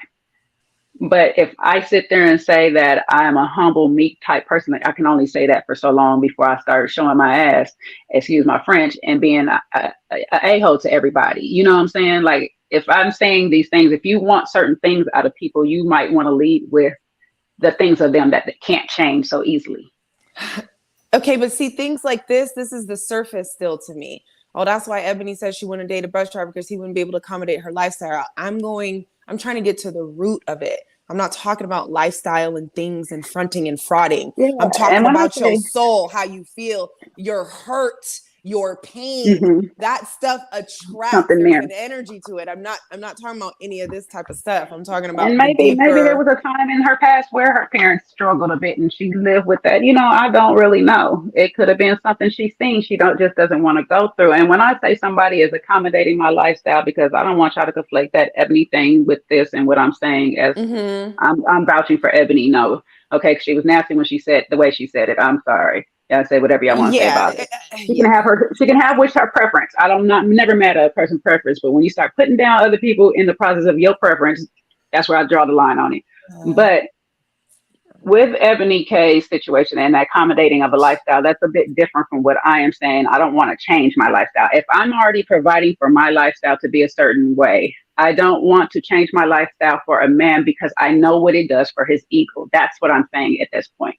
When I have a certain lifestyle, men sometimes, not all, when they're not very comfortable in their finances, and I can do this, that, and the third for myself, it starts to draw a red wedge in the relationship that we have because he's not able to provide for me the way I'm already taking care of myself, and he starts to feel some type of way. And this is not with all men. This is men that are insecure in themselves and their finances. There are some men that is okay with it, and they are so okay with it, they'll take advantage of you. Okay, so you got to be careful of those men too. There's some men in the middle that will just constantly work to try to outweigh you or whatnot. And I wish that's what he was doing, but he didn't.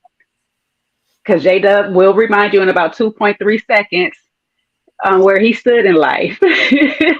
Well, I mean, since we doing the Ebony K. Williams segment, so I gotta speak. Oh man, it's brought up. So because we're sharing our opinion, that's what I'm here for. Just share my opinion and perspective. And the issue I have with Ebony K. Williams is that she's speaking solely, it sounds materialistic geared, and to me that's like somebody promoting BBLs. I think it's irresponsible and reckless. You can have your own preferences if you like or whatever, but if you have a platform, you telling people, listen, girl, go for the money, get that money, that's gonna make you have a great marriage. I think it's reckless. Because again, for people who've had the money, who have the material, who have the lifestyle, know that it ain't about nothing. You cannot build or sustain a healthy relationship on shooting after that money. You're going to fall. You're going to be hurt. Your life will be filled with pain and emptiness. So you go ahead and keep chasing that money and focus on that money. It's a lost cause. So that's the only problem I had with like what you like, want what you want, but it's an old saying that never dies. Be careful what you ask for. You just might get it. I mean, J-Dub, you're absolutely right. And this is, I guess this is why I love looking beyond the surface, because it's not always about what we're hearing. And so when it comes to our instincts and the responsibilities that we have, like, we are responsible. When I hear this stuff, I don't always just hear what's being said. So you're right about being irresponsible in the sense that making it about material and it reminding you of the BBL thing. This is why we're having the problem we're having right now on a big level. But I feel like if people, it's not just compassion, but it's also understanding, like, could see just a little bit beyond that. People don't even know what they're saying. They barely even know what they're feeling or what they're even dealing with, because that's the part that I feel like in all of this chasing and putting on and all this that is being ignored. So individually, we kind of have to know, because like you said, you're really good at reading people, and that's a gift. I think more people could use sharpening of their own gift in that, and we wouldn't be caught up in being told all of this raggedy stuff we're hearing, because we'd be able to smell off rip, like, that's fugazi, not that. That's not cap. Yeah, that's cap. What's going on, P.O.? What's up? Hi, P.O. What's up? How y'all doing? Can you bring Stacy B with you? Did you bring her with you? Please? No, I did not. Because we going long in the chat, and I'm still waiting for my apology for being attacked for having an opinion about the Rashid and Symone. You want her on? Yeah, bring her up. Yeah, you know what though? I will say this, and like, I met in the flesh. I actually met Rashid and Symone during his proposal and all of that stuff. And realistically, I thought that these two people had the most genuine love and respect for each other. I thought that, I was like rooting for them big time. I thought they were there. Like I saw their genuine connectivity right before my eyes, regardless of what J Dub says, right? But and so hearing this news, hearing this news was a real shocker. But let me bring a little bit of context to how Rashid even may have even gotten here, because I feel like part of what Rashid was saying is the things that a lot of black men go through. Um, we live in this society where we're rated based off of our currencies, right? And women's currency is their beauties, right? And so, we basically are trying, try to keep up and live in this facade so that we can maintain great relationships with women and be more eligible as bachelors. But then there's also another part to this where even myself, I'm guilty of this. Um, we have this compensation thing that we have to to deal with. Um, when I was growing up, I didn't have clothes. I mean, I had clothes, obviously, but I didn't have the clothes that I wanted. I was the youngest of six. So every time I got new clothes, it was my brother's old clothes. And as a young man, when you grow up and your friends are laughing at you and they're saying, "Oh, you got the hand-me-downs and you got, the the the toughies or bobos or whatever you call them. They're looking like Nah. sneakers or whatever, and they're laughing at you. You carry that, right? And you have this will to look better or shine better or feel better. Like to this day, like for me, I have a I have a closet full of, I don't know, like probably well over 150 pairs of shoes. I have suits out the wazoo. I got clothes and just so much.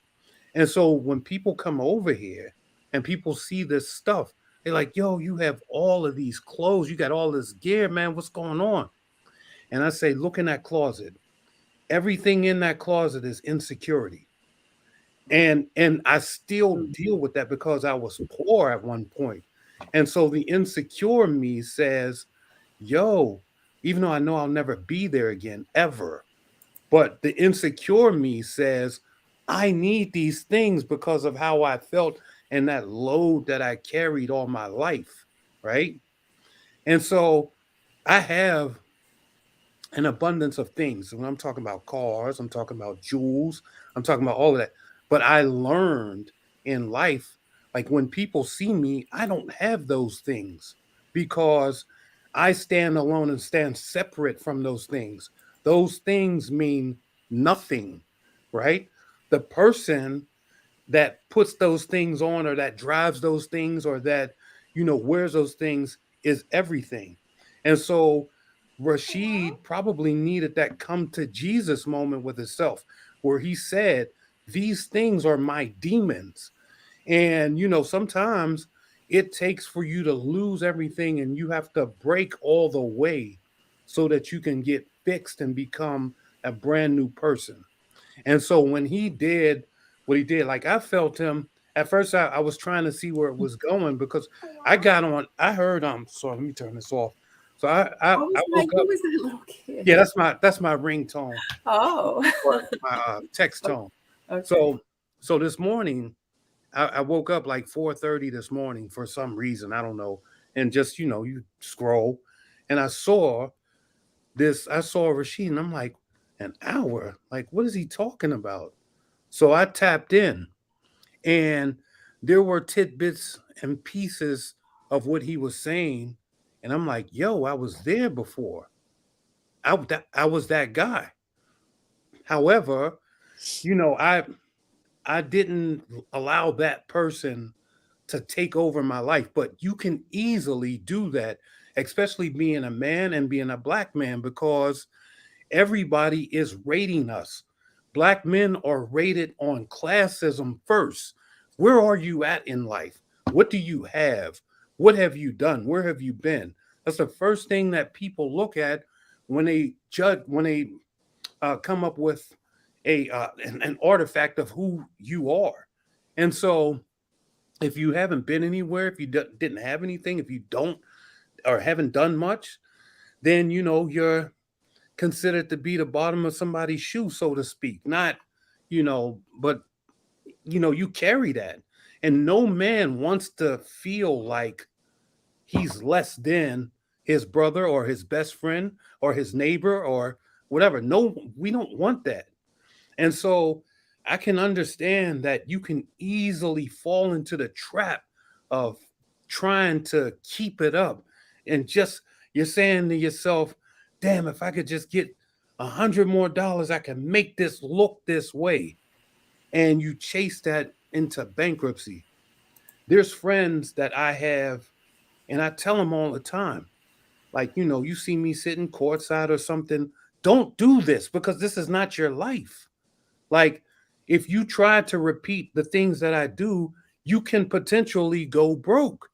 And these are the things where I'm saying it's okay to say, yo, I got to sit this one out.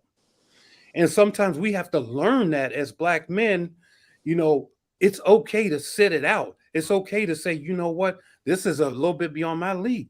I mean, I know millionaires. Am I doing what they're doing? No. These dudes are going to the club and they can, or strip club or whatever, they can go and burn 30 grand in a night. I could do that, but then it would hurt me in a different way that it would hurt them. You understand what I'm saying? And I'm not that foolish enough to participate into that. So we have to, kind of learn on ourselves, on our own as men, where we can draw the line at, where we can say, I need to sit it out. And it seems like Rashid is now in this place where he's saying, not only am I going to sit this one out, but I'm putting everybody on notice so I no longer have to abide by the person that I showed you who I was. He no longer has to do that anymore. And so for him freeing himself, I feel like at the end of the day, if even, with or without Symone, I hope they get back together. I hope they find each other or whatever. But even if he doesn't, he found the most prized possession, which is his self. He found himself here. And that is more valuable than stunning, more valuable than having likes, more valuable than, the lady that he entertained, everything. Having who you have an abundance of riches just by being you. You understand? And now, because he's accepted his circumstances, he can now put himself into that place that he was projecting because he knows what it takes to get there, right? He knows the work that he has to put in to get there. So ultimately, by laying it out there and saying, yo, I'm done with all of this craziness, he's given himself a chance to do it. And that's one of the things that I respected about that whole thing. I know J Dub said it was a documentary, which it kind of was because it kind of took you into his world. He didn't just come out and say, yo, me and Symone broke up because I effed up the money. He put context to who he was and why. And I respect that. He didn't have to do that. Okay.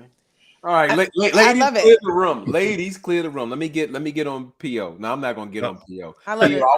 That made sense, PO. I want to applaud you. I want to applaud you on what you said. Like, even with me, even with my the thing that I do, your thoughts and your introspective vision of like what you got from Rashid, it took me it put me in another place. Mm-hmm.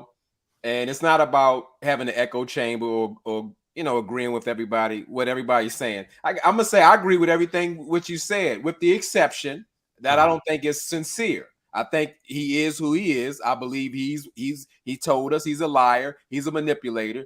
That's what he is. He's a salesman. That's what I believe. But everything you said to me was straight on point. And, especially coming from the male perspective. No doubt. I mean, I totally receive it. I totally get that. And I love when you said the term, he fell into the trap, because that's exactly what it is. The only way I can say that, let's say I'm gonna throw all us in a I guess in a box, or from where the ages and stages that we are, all us, let's say a few years apart in the same group.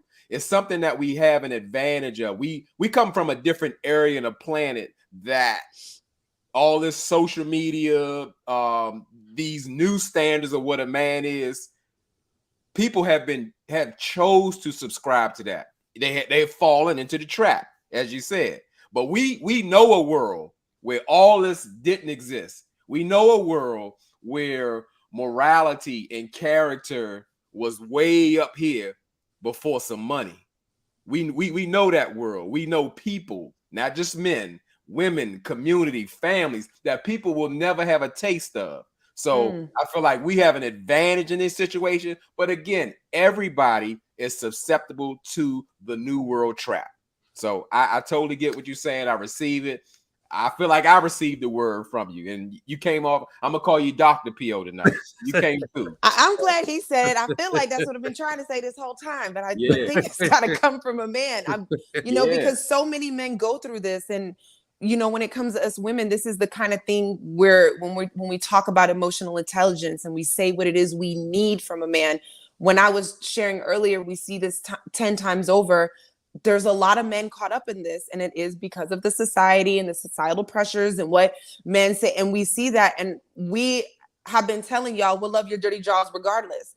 Symone told Rashid, you an entrepreneur, I know you broke, and he still continued. So it's that energy and the kind of thing why I said that I appreciated what he said, because I feel like a lot of men could free themselves with that, whether they put it on YouTube or not. If you just look in the mirror for 2 seconds, you'll find your story and what he said. And I hope that it is a catalyst for men to do better. And it's not like men do better, but genuinely like free yourselves, because there are plenty of good women out here who genuinely want to love you for who you are.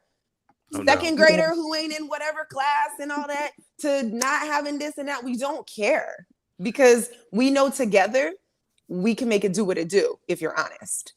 Yeah, and that's what I was going to say, Jamie, before I go, is that I hear what you're saying, PR, and I like that you put it in a black man's perspective, because I am not one, so I cannot speak from that perspective. I can't, fathom it. But there's one thing I can speak from, is a human perspective of being honest with thyself and stuff. And so when you're honest with yourself, you're able to discern who you need to be honest with as well. And if she took that little bit of honesty and she rode with that, that was time for him to sit there and really sit her down and say, okay, you took that a month later, you didn't heckle me for it or whatever. Okay, let me sit and really, really be honest with you about everything that I have and I'm struggling with. You got to be vulnerable with somebody at some point in your life if you really want that change. You can't wait to these moments to try to be vulnerable with a bunch of strangers over the internet. Oh, yeah. Be vulnerable with people that is in your circle that is actually there for you to really help you. I'm saying we group us all together. We as a collective do not care. We like the drama. We like the chaos. We like the mess. But the people that are really in your life, that God has really put in your life, they care. You need to sit down with some of these people first and really come clean with these people and tell them that you're struggling. Stop having so much pride. Sometimes we get in our own way with that pride thing, that ego thing, that we can't sit there and tell people and break down and say, I am struggling. I am hurting. I need help. Help me. We're here with each other on this earth for a reason. Sometimes you got to just break yourself down and say, I don't know what the F I am doing. Help me, please. And sometimes, and let me speak to that. Sometimes as a black man, we carry so much pride, right? We carry so much of what we consider legacy, the the things that that we think we stand for, we put that first. So it's always hard to start a vulnerable conversation. Something has to happen first. And then that's the door that's opened up.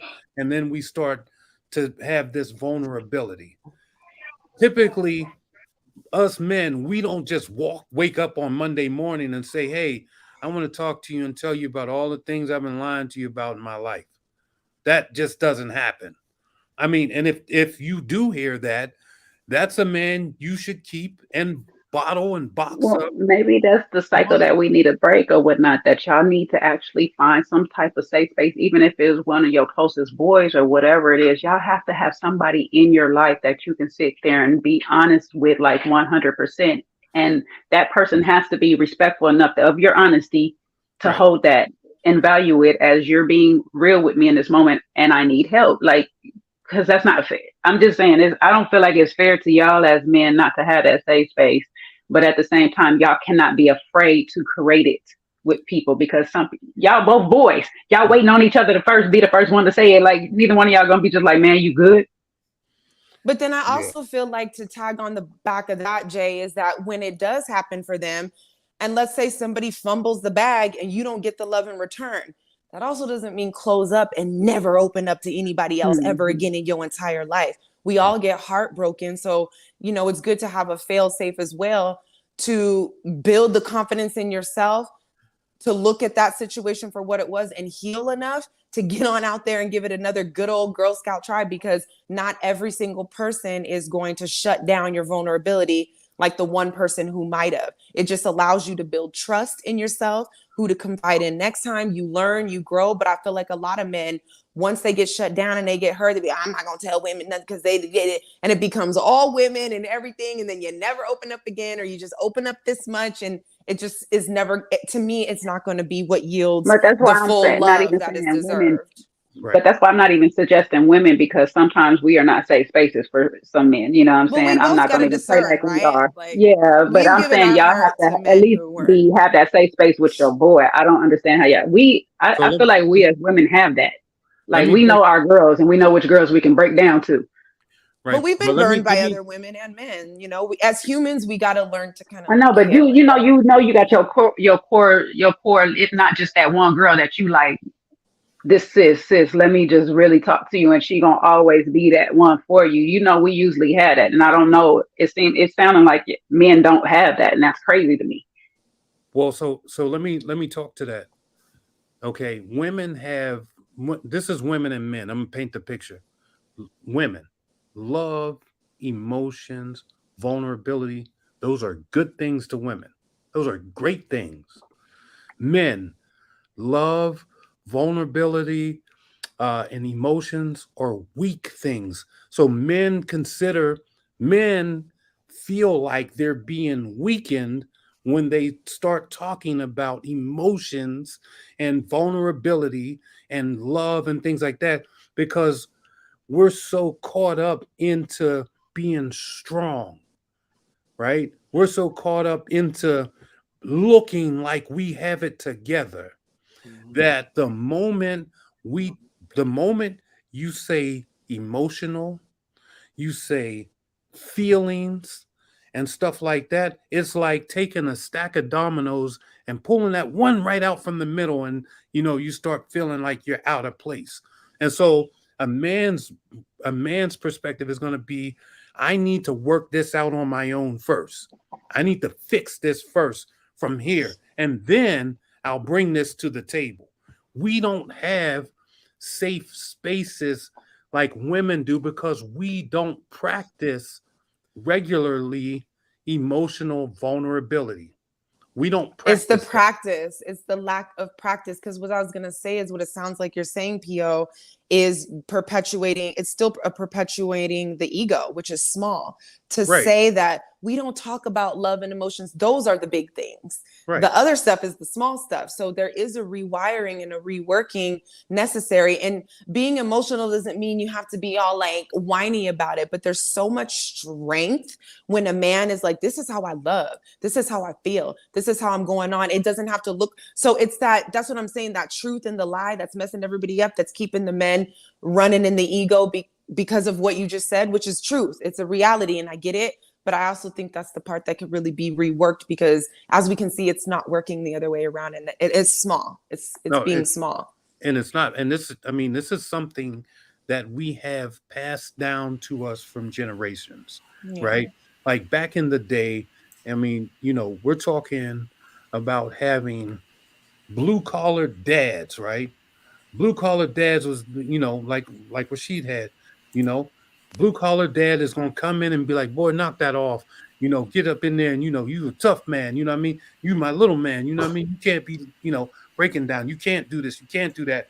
And that's basically offsetting emotional vulnerability. So we're being taught you're supposed to be strong. You're supposed to fight. But what about love and emotion? I don't worry about that. Which is that's real strength and real fight. Right. Exactly. But that's the trap that we're in, And if you look at the men just walking around on a day-to-day basis, we're not like a lot of us are not connected emotionally. It takes real practice. It takes real work. This is something that I'm still in therapy, actively working on those vulnerabilities, because I haven't been taught that, this is something that I had to manufacture from within. Do you understand what I'm saying? And so over time, when you say to yourself, wait a minute, what the hell is wrong with me? I should be able to be this way. I should be able to be that way. And that you have to do some fixing, you got to put in the work, but we don't all see that as men. We look at that and look past that like, man, I ain't no sucker. I ain't no sucker for love. I mean, but you are. I mean, yeah, exactly. At the end of the day. Right, exactly. But they won't tell the homies, you love her, man. Nah, I don't love her. Oh, guys, come on. Can we all agree to stop this, brothers, please? It's played. It doesn't work. Did you hear what P.O. just said though? Like in real life, in this world, we are conditioned not to feel, not to connect. And let's say in past generations, it's actually been worse. Like how fathers were taught just to provide. They didn't connect with their children at all. They left that job up to their mother. He was just a man who made sure you had food and water and heat and clothes on your back. Other than that, he was just a provider. So you talking about connecting and sitting down with your feelings. And when we were taught as little boys not to cry, because even though we all have I forgot what you call it. We have the propensity to cry. That's why we have nervous systems, all of us, not just women. So we're taught to push everything down, be strong, and a lot of men are conditioned to be firefighters. We like to put out problems, and we definitely don't feel comfortable bringing them. So I mean, that's okay. I completely understand and agree with that. I'm just wondering, like, so where does it end? When will it end, and how can we continue to have these conversations so we can be part of the ending in that? Because you're right, it's the conditioning. So I'm not arguing that. The cycle has to be broken. Yeah. And it has to start with the people who actually realize it and say, you know what, it's time to make changes. And a pattern has to be created. Yeah. All right, guys. Real quick, gonna take a slight commercial break and introduce Stacy B, because if you guys, it was way over 500 watching. It's about 481. In the very beginning, we've been on for about an hour and 54 minutes now, as of right now. In the very beginning, you guys have to watch the replay. J-Dub wanted justice, and it was a whole bunch of people that were in the chat with hashtag justice for Itch J Dub because of an issue that J Dub discussed in the beginning. We're not going to talk. I'm going to let J Dub talk, but he summoned Stacey B. And I had to send Stacey a message. And I said, Stacey, you were summoned. And I didn't really think that J Dub was serious, but he showed and proved to me, and he mentioned to me that he was absolutely dead serious. So I contacted Stacey. Stacey is now in the chat on the panel. And J Dub, this is honestly between you and Stacey. Stacey, can you hear me? I'm here. Hey, everybody. Hey, boo, girl. how you doing? All right. So before I go any further, I'm going to introduce Stacey and J Dub. And Stacey, this is your platform. And go. Oh, this is J Dub's. I hope you can see J Dub, Stacey. I can see him, but I'm trying to hear what he wants with me. He's about to tell you. You just have to watch him. Stacey B, I called you to the platform because I'm seeking a full-throated apology on the way you attacked me on my opinion from the beginning with Rashid and Symone situation. I explained myself thoroughly. You were in lead of the attack on me. I have the support of the people, and I just need to hear from you. I just need to hear from you. Where are we with this? Well, I'm not about to give you a full throat nothing. I think you got a ring on your finger for that one.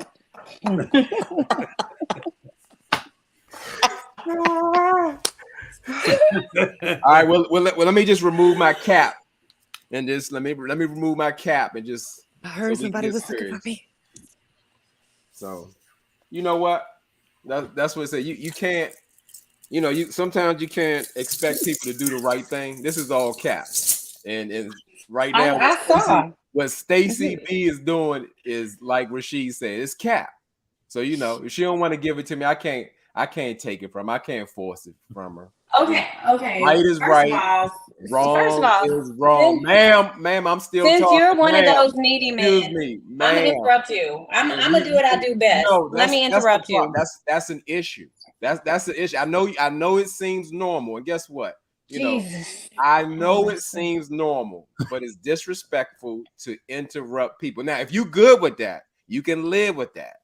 That's fine. But to be in spaces where you're comfortable in interrupting people and being disrespectful, we got a bigger issue. So I'm done. You got it. The floor is yours.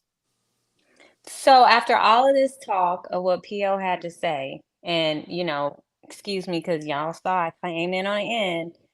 So you're gonna disrespect manhood and sit here and be needy and be crying for what? A little apology just for some attention? Is that what you're looking for? Let me know. Because you want to talk about disrespect. You disrespecting the hood, the manhood right now. I don't owe you anything. I listened to you. And you re-interrupted me. So let's talk about that disrespect. You cannot lay out a series of questions and act like someone cannot, interject a little bit. That is not disrespectful. Second of all, remind me of what was so deep-throated so that I can respond properly. Well, I must address what you just said first. So to be clear, this is a beautiful question that you put on me. You say like, what do I need? What do I require? And then for you to make the statement to say that I'm breaking manhood code, or in real life, to make this understand, to make it a fair statement. Women cannot decide what is manhood. You don't know what it is to be a man. So you are not in position to correct me in what manhood or my display of manhood, about me being needy and all of that kind of stuff. All that kind of stuff is negative. We can't do nothing with that. That's got to stop. It's got to. You can carry on with it, but I'm gonna leave it alone. no, I don't really care to go over it. I can see the disposition, and it's fine, and it's okay. I don't need anything. I'm good. I'm good. Oh my gosh, you literally summoned me, woke me up from whatever realm I was in, brought me over here to this here platform like an avatar, and I'm world bouncing. I'm going through the different realms. And now you want to stand down. No, come with it. I'm ready. What you got? What I got? We talking about a dear friend of mine, right? Is what y'all are talking about. And one thing I won't do, just like the conversations that I have with Sabrina or any of my good friends, I I can only give y'all so much. So what I'm going to give you is my opinion. So here's the thing. Simone is in a positive place. We have our expectations of what we want in a whole marriage, right? We know the marriage is not just the wedding. We know it's not like these little trinkets and these little superficial um milestones, the superficial milestones. We know that's not what it takes to succeed in a marriage. We know that one of the number one, I remember when I was getting married, right? And I'm going through counseling with my priest, and he brought up financials, right? The number one cause for divorce or discourse in relationships are financial reasons. And that doesn't simply rest in whether you broke or balling, it rests in management. Like we not trying to rob Peter to pay Paul to keep the lights on this month to figure out a way to pay the cable bill in 2 weeks. So this is actually a very positive conversation for us to talk about, because what have we been doing all year with Sabrina on her platform? We've really gotten deep into other things in relationships. And this is one thing that really affects our community, on a large scale.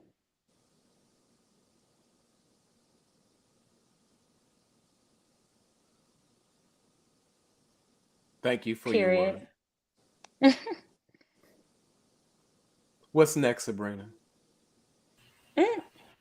Y'all are so crazy. Thank you, Stacy B. I am so sorry that I got you out of your sleep. Out of the realms.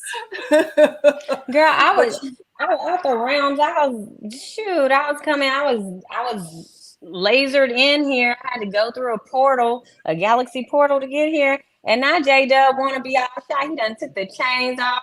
He done took the Rick Ross glasses off. Yeah, I mean, like I thought this was gonna be DJ Envy Rick Ross beef right now. And he tripping. I was ready for the smoke, baby. Don't play with me. Oh my gosh. Nah, it's not necessary. I don't want to take it there. I don't want to. I choose not to take it there. So you go in peace, Stacy, and you have a good night, and whatever you gonna finish doing for the evening. Wait, and can I just say this, since you think that I can't speak on manhood, which I was just playing with you, talking about you was being needy because you was over here begging me, Casey and JoJo beg, please give me an apology, please.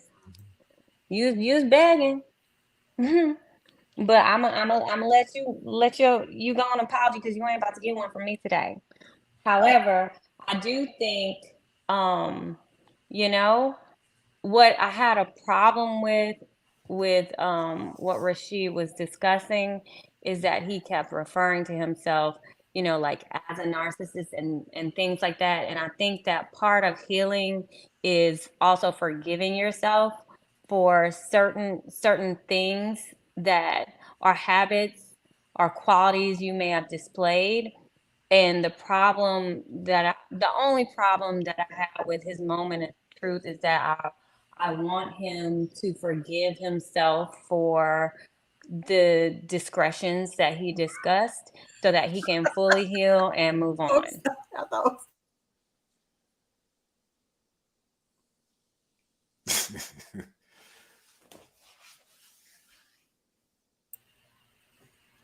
I'm sorry. All right, guys. Yeah. J-Dub, do you feel like you have gotten your justice?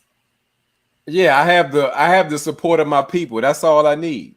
Okay. That's all I need. I can't ask for no more. Okay. You know. All right. All right. All right, Stacey, if you want to leave, you can leave. I'm so sorry, but thank you so much for coming up. I appreciate you so much. I love you. Thank you. Oh, love y'all too. See y'all later. All right, yeah, we about to head out anyway. All right, Bye. guys. So see you later. Okay, so someone in the comment had made a comment about going 50-50. How do y'all feel about a woman and a man going 50-50? Oh, P.O. P.O., you're on mute. All right, my bad. It's I okay. feel like there's no such thing as 50-50. It doesn't exist in any relationship, and it can't. Sometimes it might be 70-20. I mean 70-30, you know, and then it might flip to 100%. And then it could be, 90-10. It like you do what's necessary in the moment. Like if you with somebody and that's your person, you're not doing something for just any old body. You're doing it for somebody that you love, that you're with, that you're building a life with. So 50-50 can't exist unless you put limitations on your love. So there's that. I like that. How do y'all feel? I'll piggyback off Dr. P.O. Like I said, he's on fire, and absolutely you can't disagree with that. When let's call it true partnership, there is no percentages to bank on. Sometimes one person is stronger in the area than others, so you can't say, "Well, I did this, so I covered this much amount," or no, we're in this together for the unit, for us. So whatever it takes to be done to make us work, to make us moving forward and successful, that's what you're supposed to do. Not, because we can't go on by, like, let's call it, we can, but when people speak on having a traditional relationship, a lot of those ways or formulas have died out. It's a new life, it's a new way we're moving and pivoting in society. We got a lot more going on, so it's not like it used to be. So yeah, you say, yeah, the man needs to be the provider. Like, you want a man to be a sole provider. Y'all got a 6,000 square foot house, 4 cars, 2 kids in college. The cable bill is $300. Okay, it's different now. We got different goals, and whatever that is, whatever works. And that doesn't mean just financially, it just means in any sense of the formal fashion. If someone has more emotional intelligence or gives grace, vice versa, it's no 50-50 if you really winning. Yeah. I get what both of y'all are saying, and I agree. I guess I want to be provided for financially. I don't really want a guy to be asking me for half of the mortgage. Does that mean I'm not going to be a good team member? No, but that's my desire, because where my strengths lie is in other places that I kind of feel like if we have a child and this and that, not to say that the dad can't raise and this and that, but the way I love on a home and a meal and the kids and what I'm willing to do in a certain capacity, I would rather do that, and I'm happier doing that. Can I and do I make money? Yeah, that goes without being said, because I'm grown and I'm single and I live nicely and I eat well and I travel and I do all this for me. So this is not about not making money or not having money or not contributing. Even when I was engaged before, there was times where I held my own, he held his own. There was times where he showed me some new things, I showed him some new things. Regardless, we always had what we needed. So I'm cool for the teamwork, but just coming on out the gate 50-50, where you handed me light bills and the light bill's $80 and you asked me for $40, I don't like that energy. I don't like that. I don't want to think about the house bills. Now, if we're in a situation and there's this and that and then cool, but I hold it down in so many other ways. Not only that, in my history of dating, when I've had serious relationships, they've always been able to increase their income from being with a woman like me. So I play my part in different ways. But to be like, the mortgage, $4,500, you got your 21,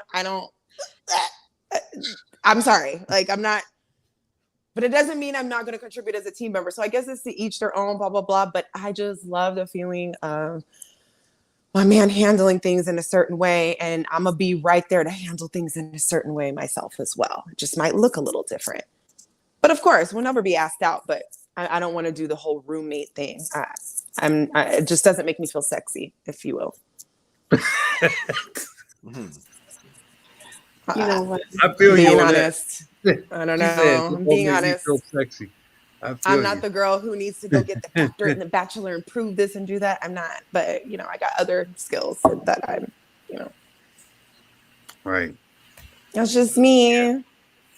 I mean, I respect it all, though. I feel like this though, and I mean I get your point, because at the end of the day,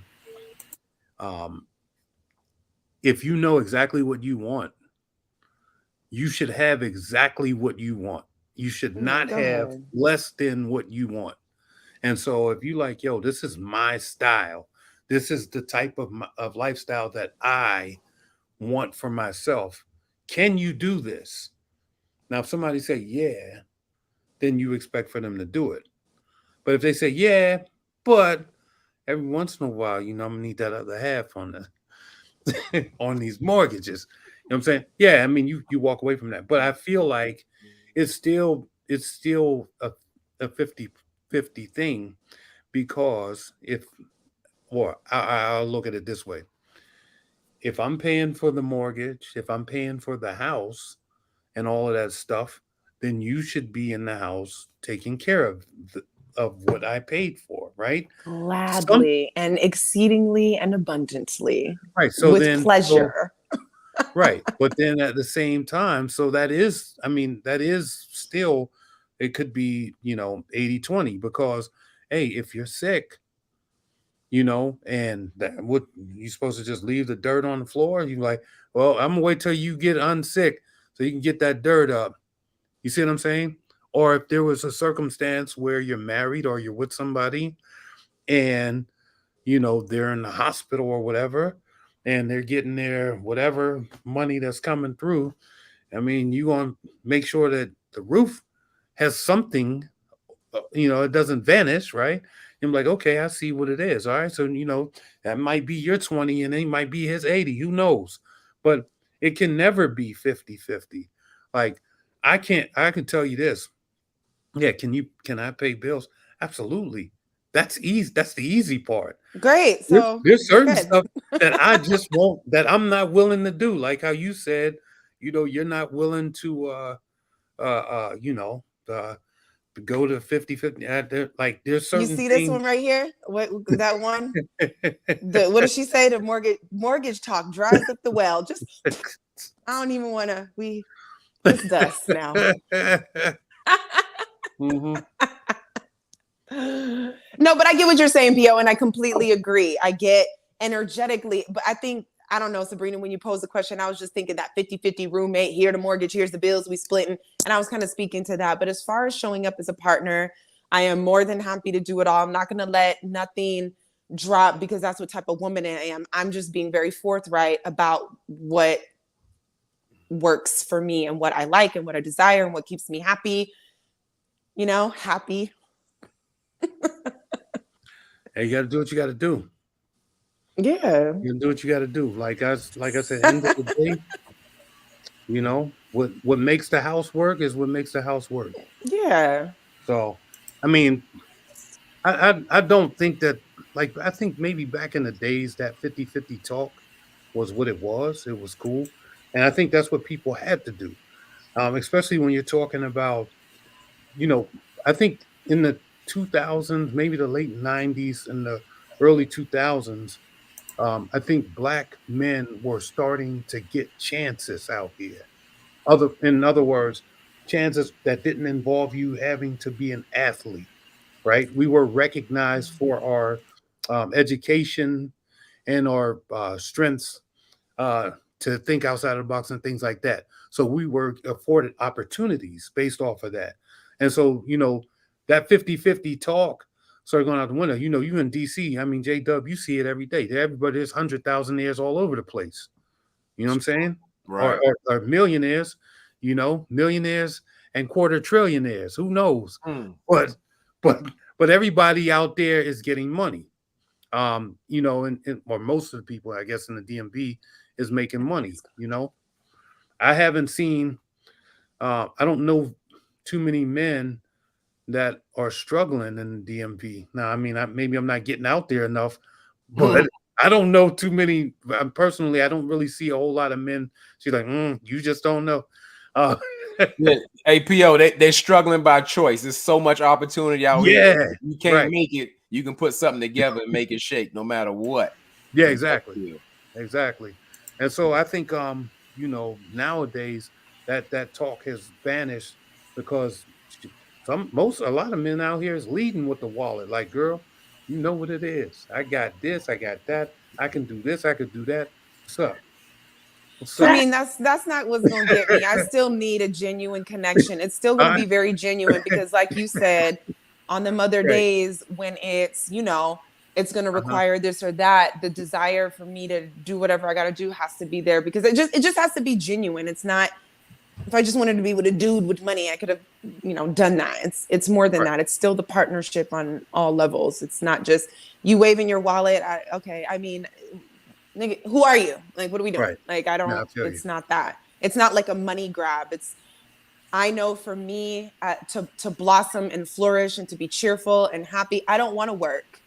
Does it mean I won't work or I don't get these net? Obviously, no, because again, I live very comfortably. I travel, I eat very well.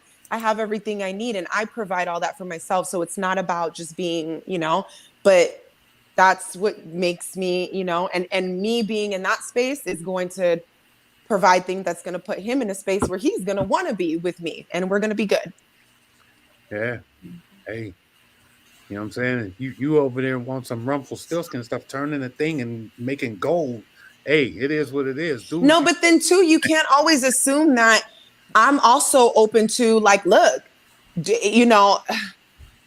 do like a certain level of living and this is all fine and good, but I'm not saying right out the gate, it has to be a 40,000 square foot mansion in the Hollywood Hills. If we have to do what we have to do while this and that is happening and we got to come up with plans regardless, whoever ends up, we're going to live good. We're going to eat good. We're going to have a good time. We're going to travel. I'm going to be happy. You're going to be good. And it's going to work out. Like, that's just what it is. I know how to do all of this. I'm grown and I've been doing life this whole time by myself. Like, I definitely know how to make it do what it do. I know what things look like, so it's just, this is not talking about milking a man for all he's worth and having him slave away solely so he can pay for it. Like, well, it's more about being happy. I want us to be happy. Yeah, no doubt. That's real talk. Hey, happiness pays the bill. So is she not happy now taking care of herself if she can't be happy when a married man? I mean, I am happy and I've been taking care of myself. I don't know if that's what you mean, Argentine. But would I love it if yeah, I do. I think it's sexy. Real quick, I just want to ask J-Dub a question. You and Stacey, all right? Yeah, it's all good. I ain't got no issue. Yeah. Move on. Move forward. Yeah. I didn't think it was. That's manhood. Yeah. That's real manhood. I'm gonna take that from PO because PO is a man. Man, we don't get hung up on that stuff. We be like, man, what? Whatever. Yeah. So I just want to say, because I know a lot of people were like, dang, but in real life, like sometimes that's how we do with each other. You know what I mean? Sometimes we have to agree to disagree. Sometimes we do have our back and forth battles, but it doesn't mean that we don't, love each other and, we respect each other and our difference of opinions as well. So let's go ahead. Put Argentine up on the put Argentine up on program, please. Put that. J Dub shut all the way down. He been silent for about 10 minutes. LOL. Yeah. Just to address that comment, from my perspective, everything doesn't have to be addressed, and sometimes you strength is falling back. Sometimes I don't have to flex or get away, swell up on Stacy or anybody else. That's not necessary. Just because I'm quiet, man, just pull back, got reserved. I didn't want it to go in a certain place, so just to speak on it. Yeah, moving forward. Yeah, and he's still J Dub at the end of the day. So always the it is number what it one. number one commenter.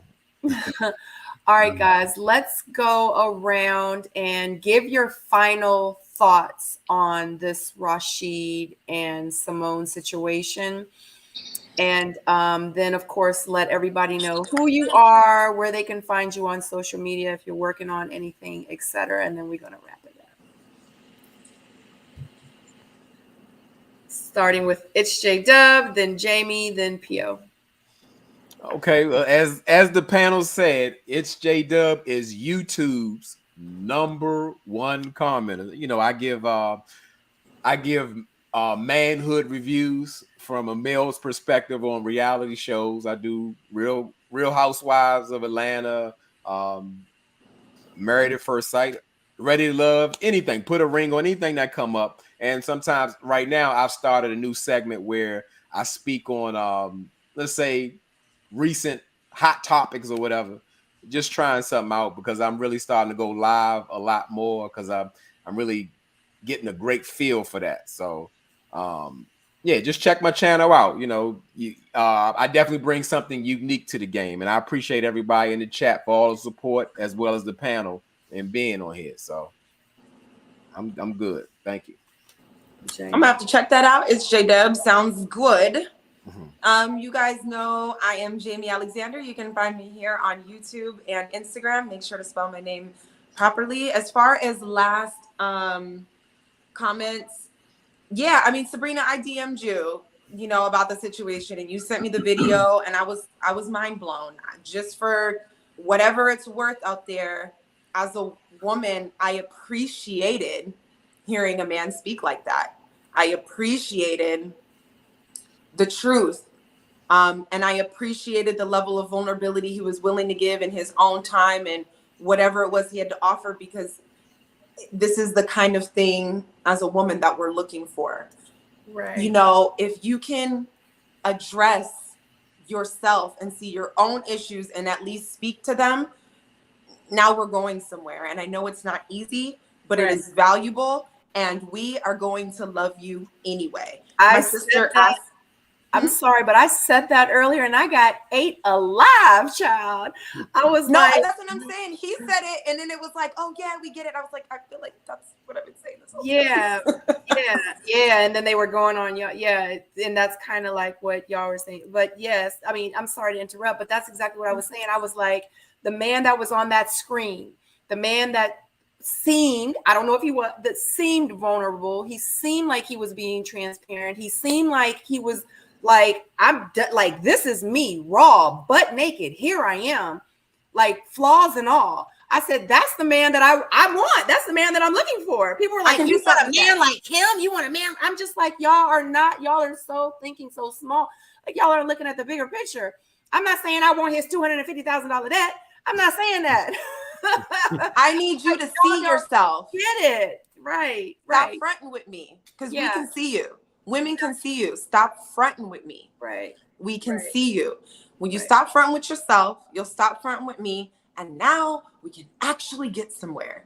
Yeah. But without that, it just makes it really hard. And Pio spoke to it very well too. It's just with the ego and all of this thing, we can't, the ego is this big and your soul is massive. We want to love your soul. We want to connect with your soul. There's so many women out here fighting for the truth of themselves, and we are going to therapy, and we got our sister circles, and we go hard. I know too many women that got too hard on growing, that I feel like so many good men could be paired up with, and we're waiting for you. We want you. We want your rawness. We want your realness.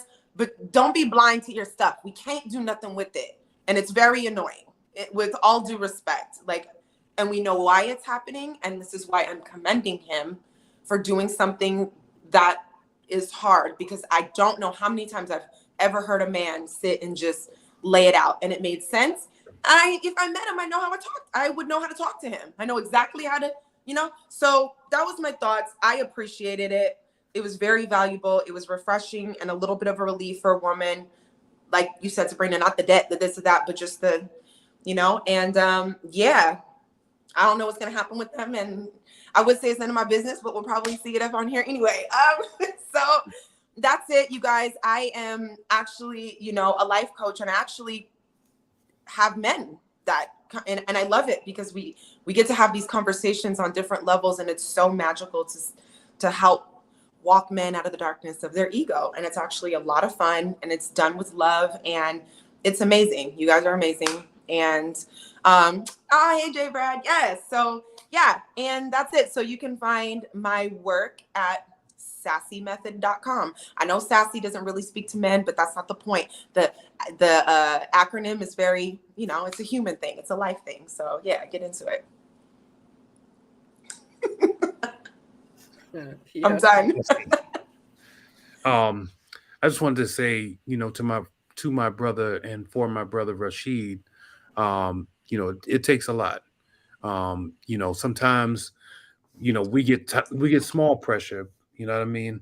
But one thing that I do want to know, or that I do want to say, is this: when we go through this type of pressure, anything that has to go through that type of pressure results in something beautiful, right? So if you look at diamonds aren't created because they just are there, but it's pressure that comes together and it creates something magnificent, right? And so this pressure, this release of this pressure, is going to bring a magnificent man out of this situation.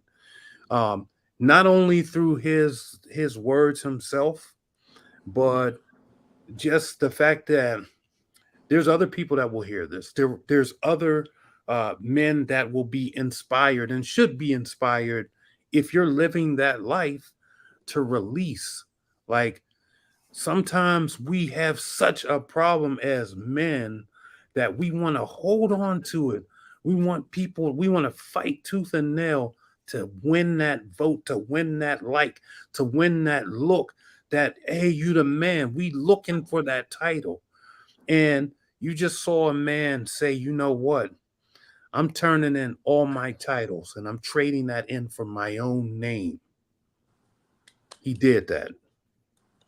And I respect him for that. Hopefully, whatever actions he has to take to get back to who he is, to be the person that he's supposed to be, hopefully that happens.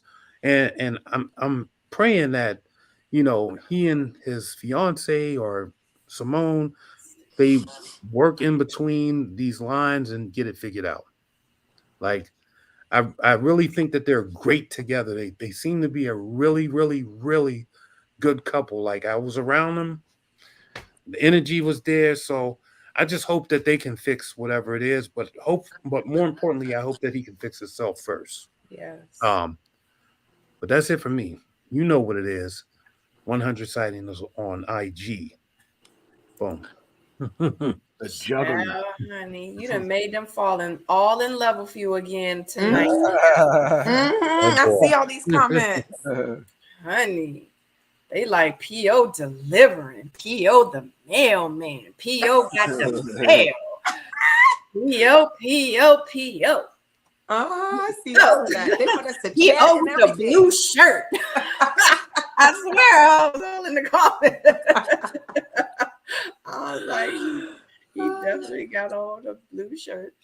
All right, guys. Shout out to you guys. You are the real MVP. You guys on the panel, you guys in the chat. We got well over 500 watching. Thank you so much. You could have been anywhere in the world, but you guys were here tonight. I had Auntie's Advice show up in the chat. Shout out to Auntie's Advice. She has her own channel. Shout out to J Dub for bringing her over because she was over here for It's J Dub. He did mention on his video that he just did earlier today. Was it? It's J Dub. That was on Father's Day. What was that? It was Father's Sunday. Day. So definitely check out that It's Hot Topic because he does discuss the Rashid and Symone situation. And he also talks about the situation with Stacey, which will probably make sense why tonight happened. So everything is always kind of connected on different people's channels. So definitely check out that video with It's J Dub. Definitely check out Jamie Alexander. She actually went viral on social media not too long ago, like in real life. Like she like this the star for real, like on the panel right now. So y'all definitely need to follow her on social media because she hit what, like a million? 1.3. 1.3. Definitely follow her on social media. Shout out to PO. PO ain't been around in a minute, but tonight he popped up and he showed up with some gems and some jewels and some. He was spitting tonight. He was J Dub. Give PO your chains and your jacket and your sunshades, please. Okay, he was spitting tonight. Give him the E-Chains and the chain. Yes. Give him to him. Give him to him. Oh yeah, he definitely deserved. He showed up and showed out 100%. Yes, he did. And shout out to actually Aubrey, and shout out to actually Aubrey has their own YouTube channel, and Jeremy Speaks TV. Shout out to Jeremy. Jeremy has been lately he just been real quiet on social media, so it was good to definitely have him in the chat. He always lightens it up. But other than that, I appreciate y'all so much. We're going to wrap this whole Rashid and Symone situation up on my channel. I'm actually done talking about them. And like I said, I really hope if you go back and watch the live that I did earlier today, you can go back and watch that. You'll hear some of my story and what I went through. And it was bad. It was bad. I got a lot of prayers sent to me from the story that I told. But we're going to keep praying for Rashid and Symone.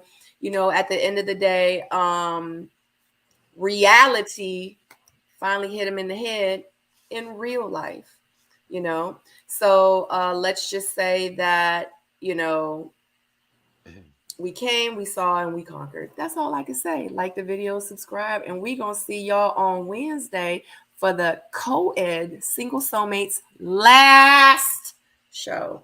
It's going to be the men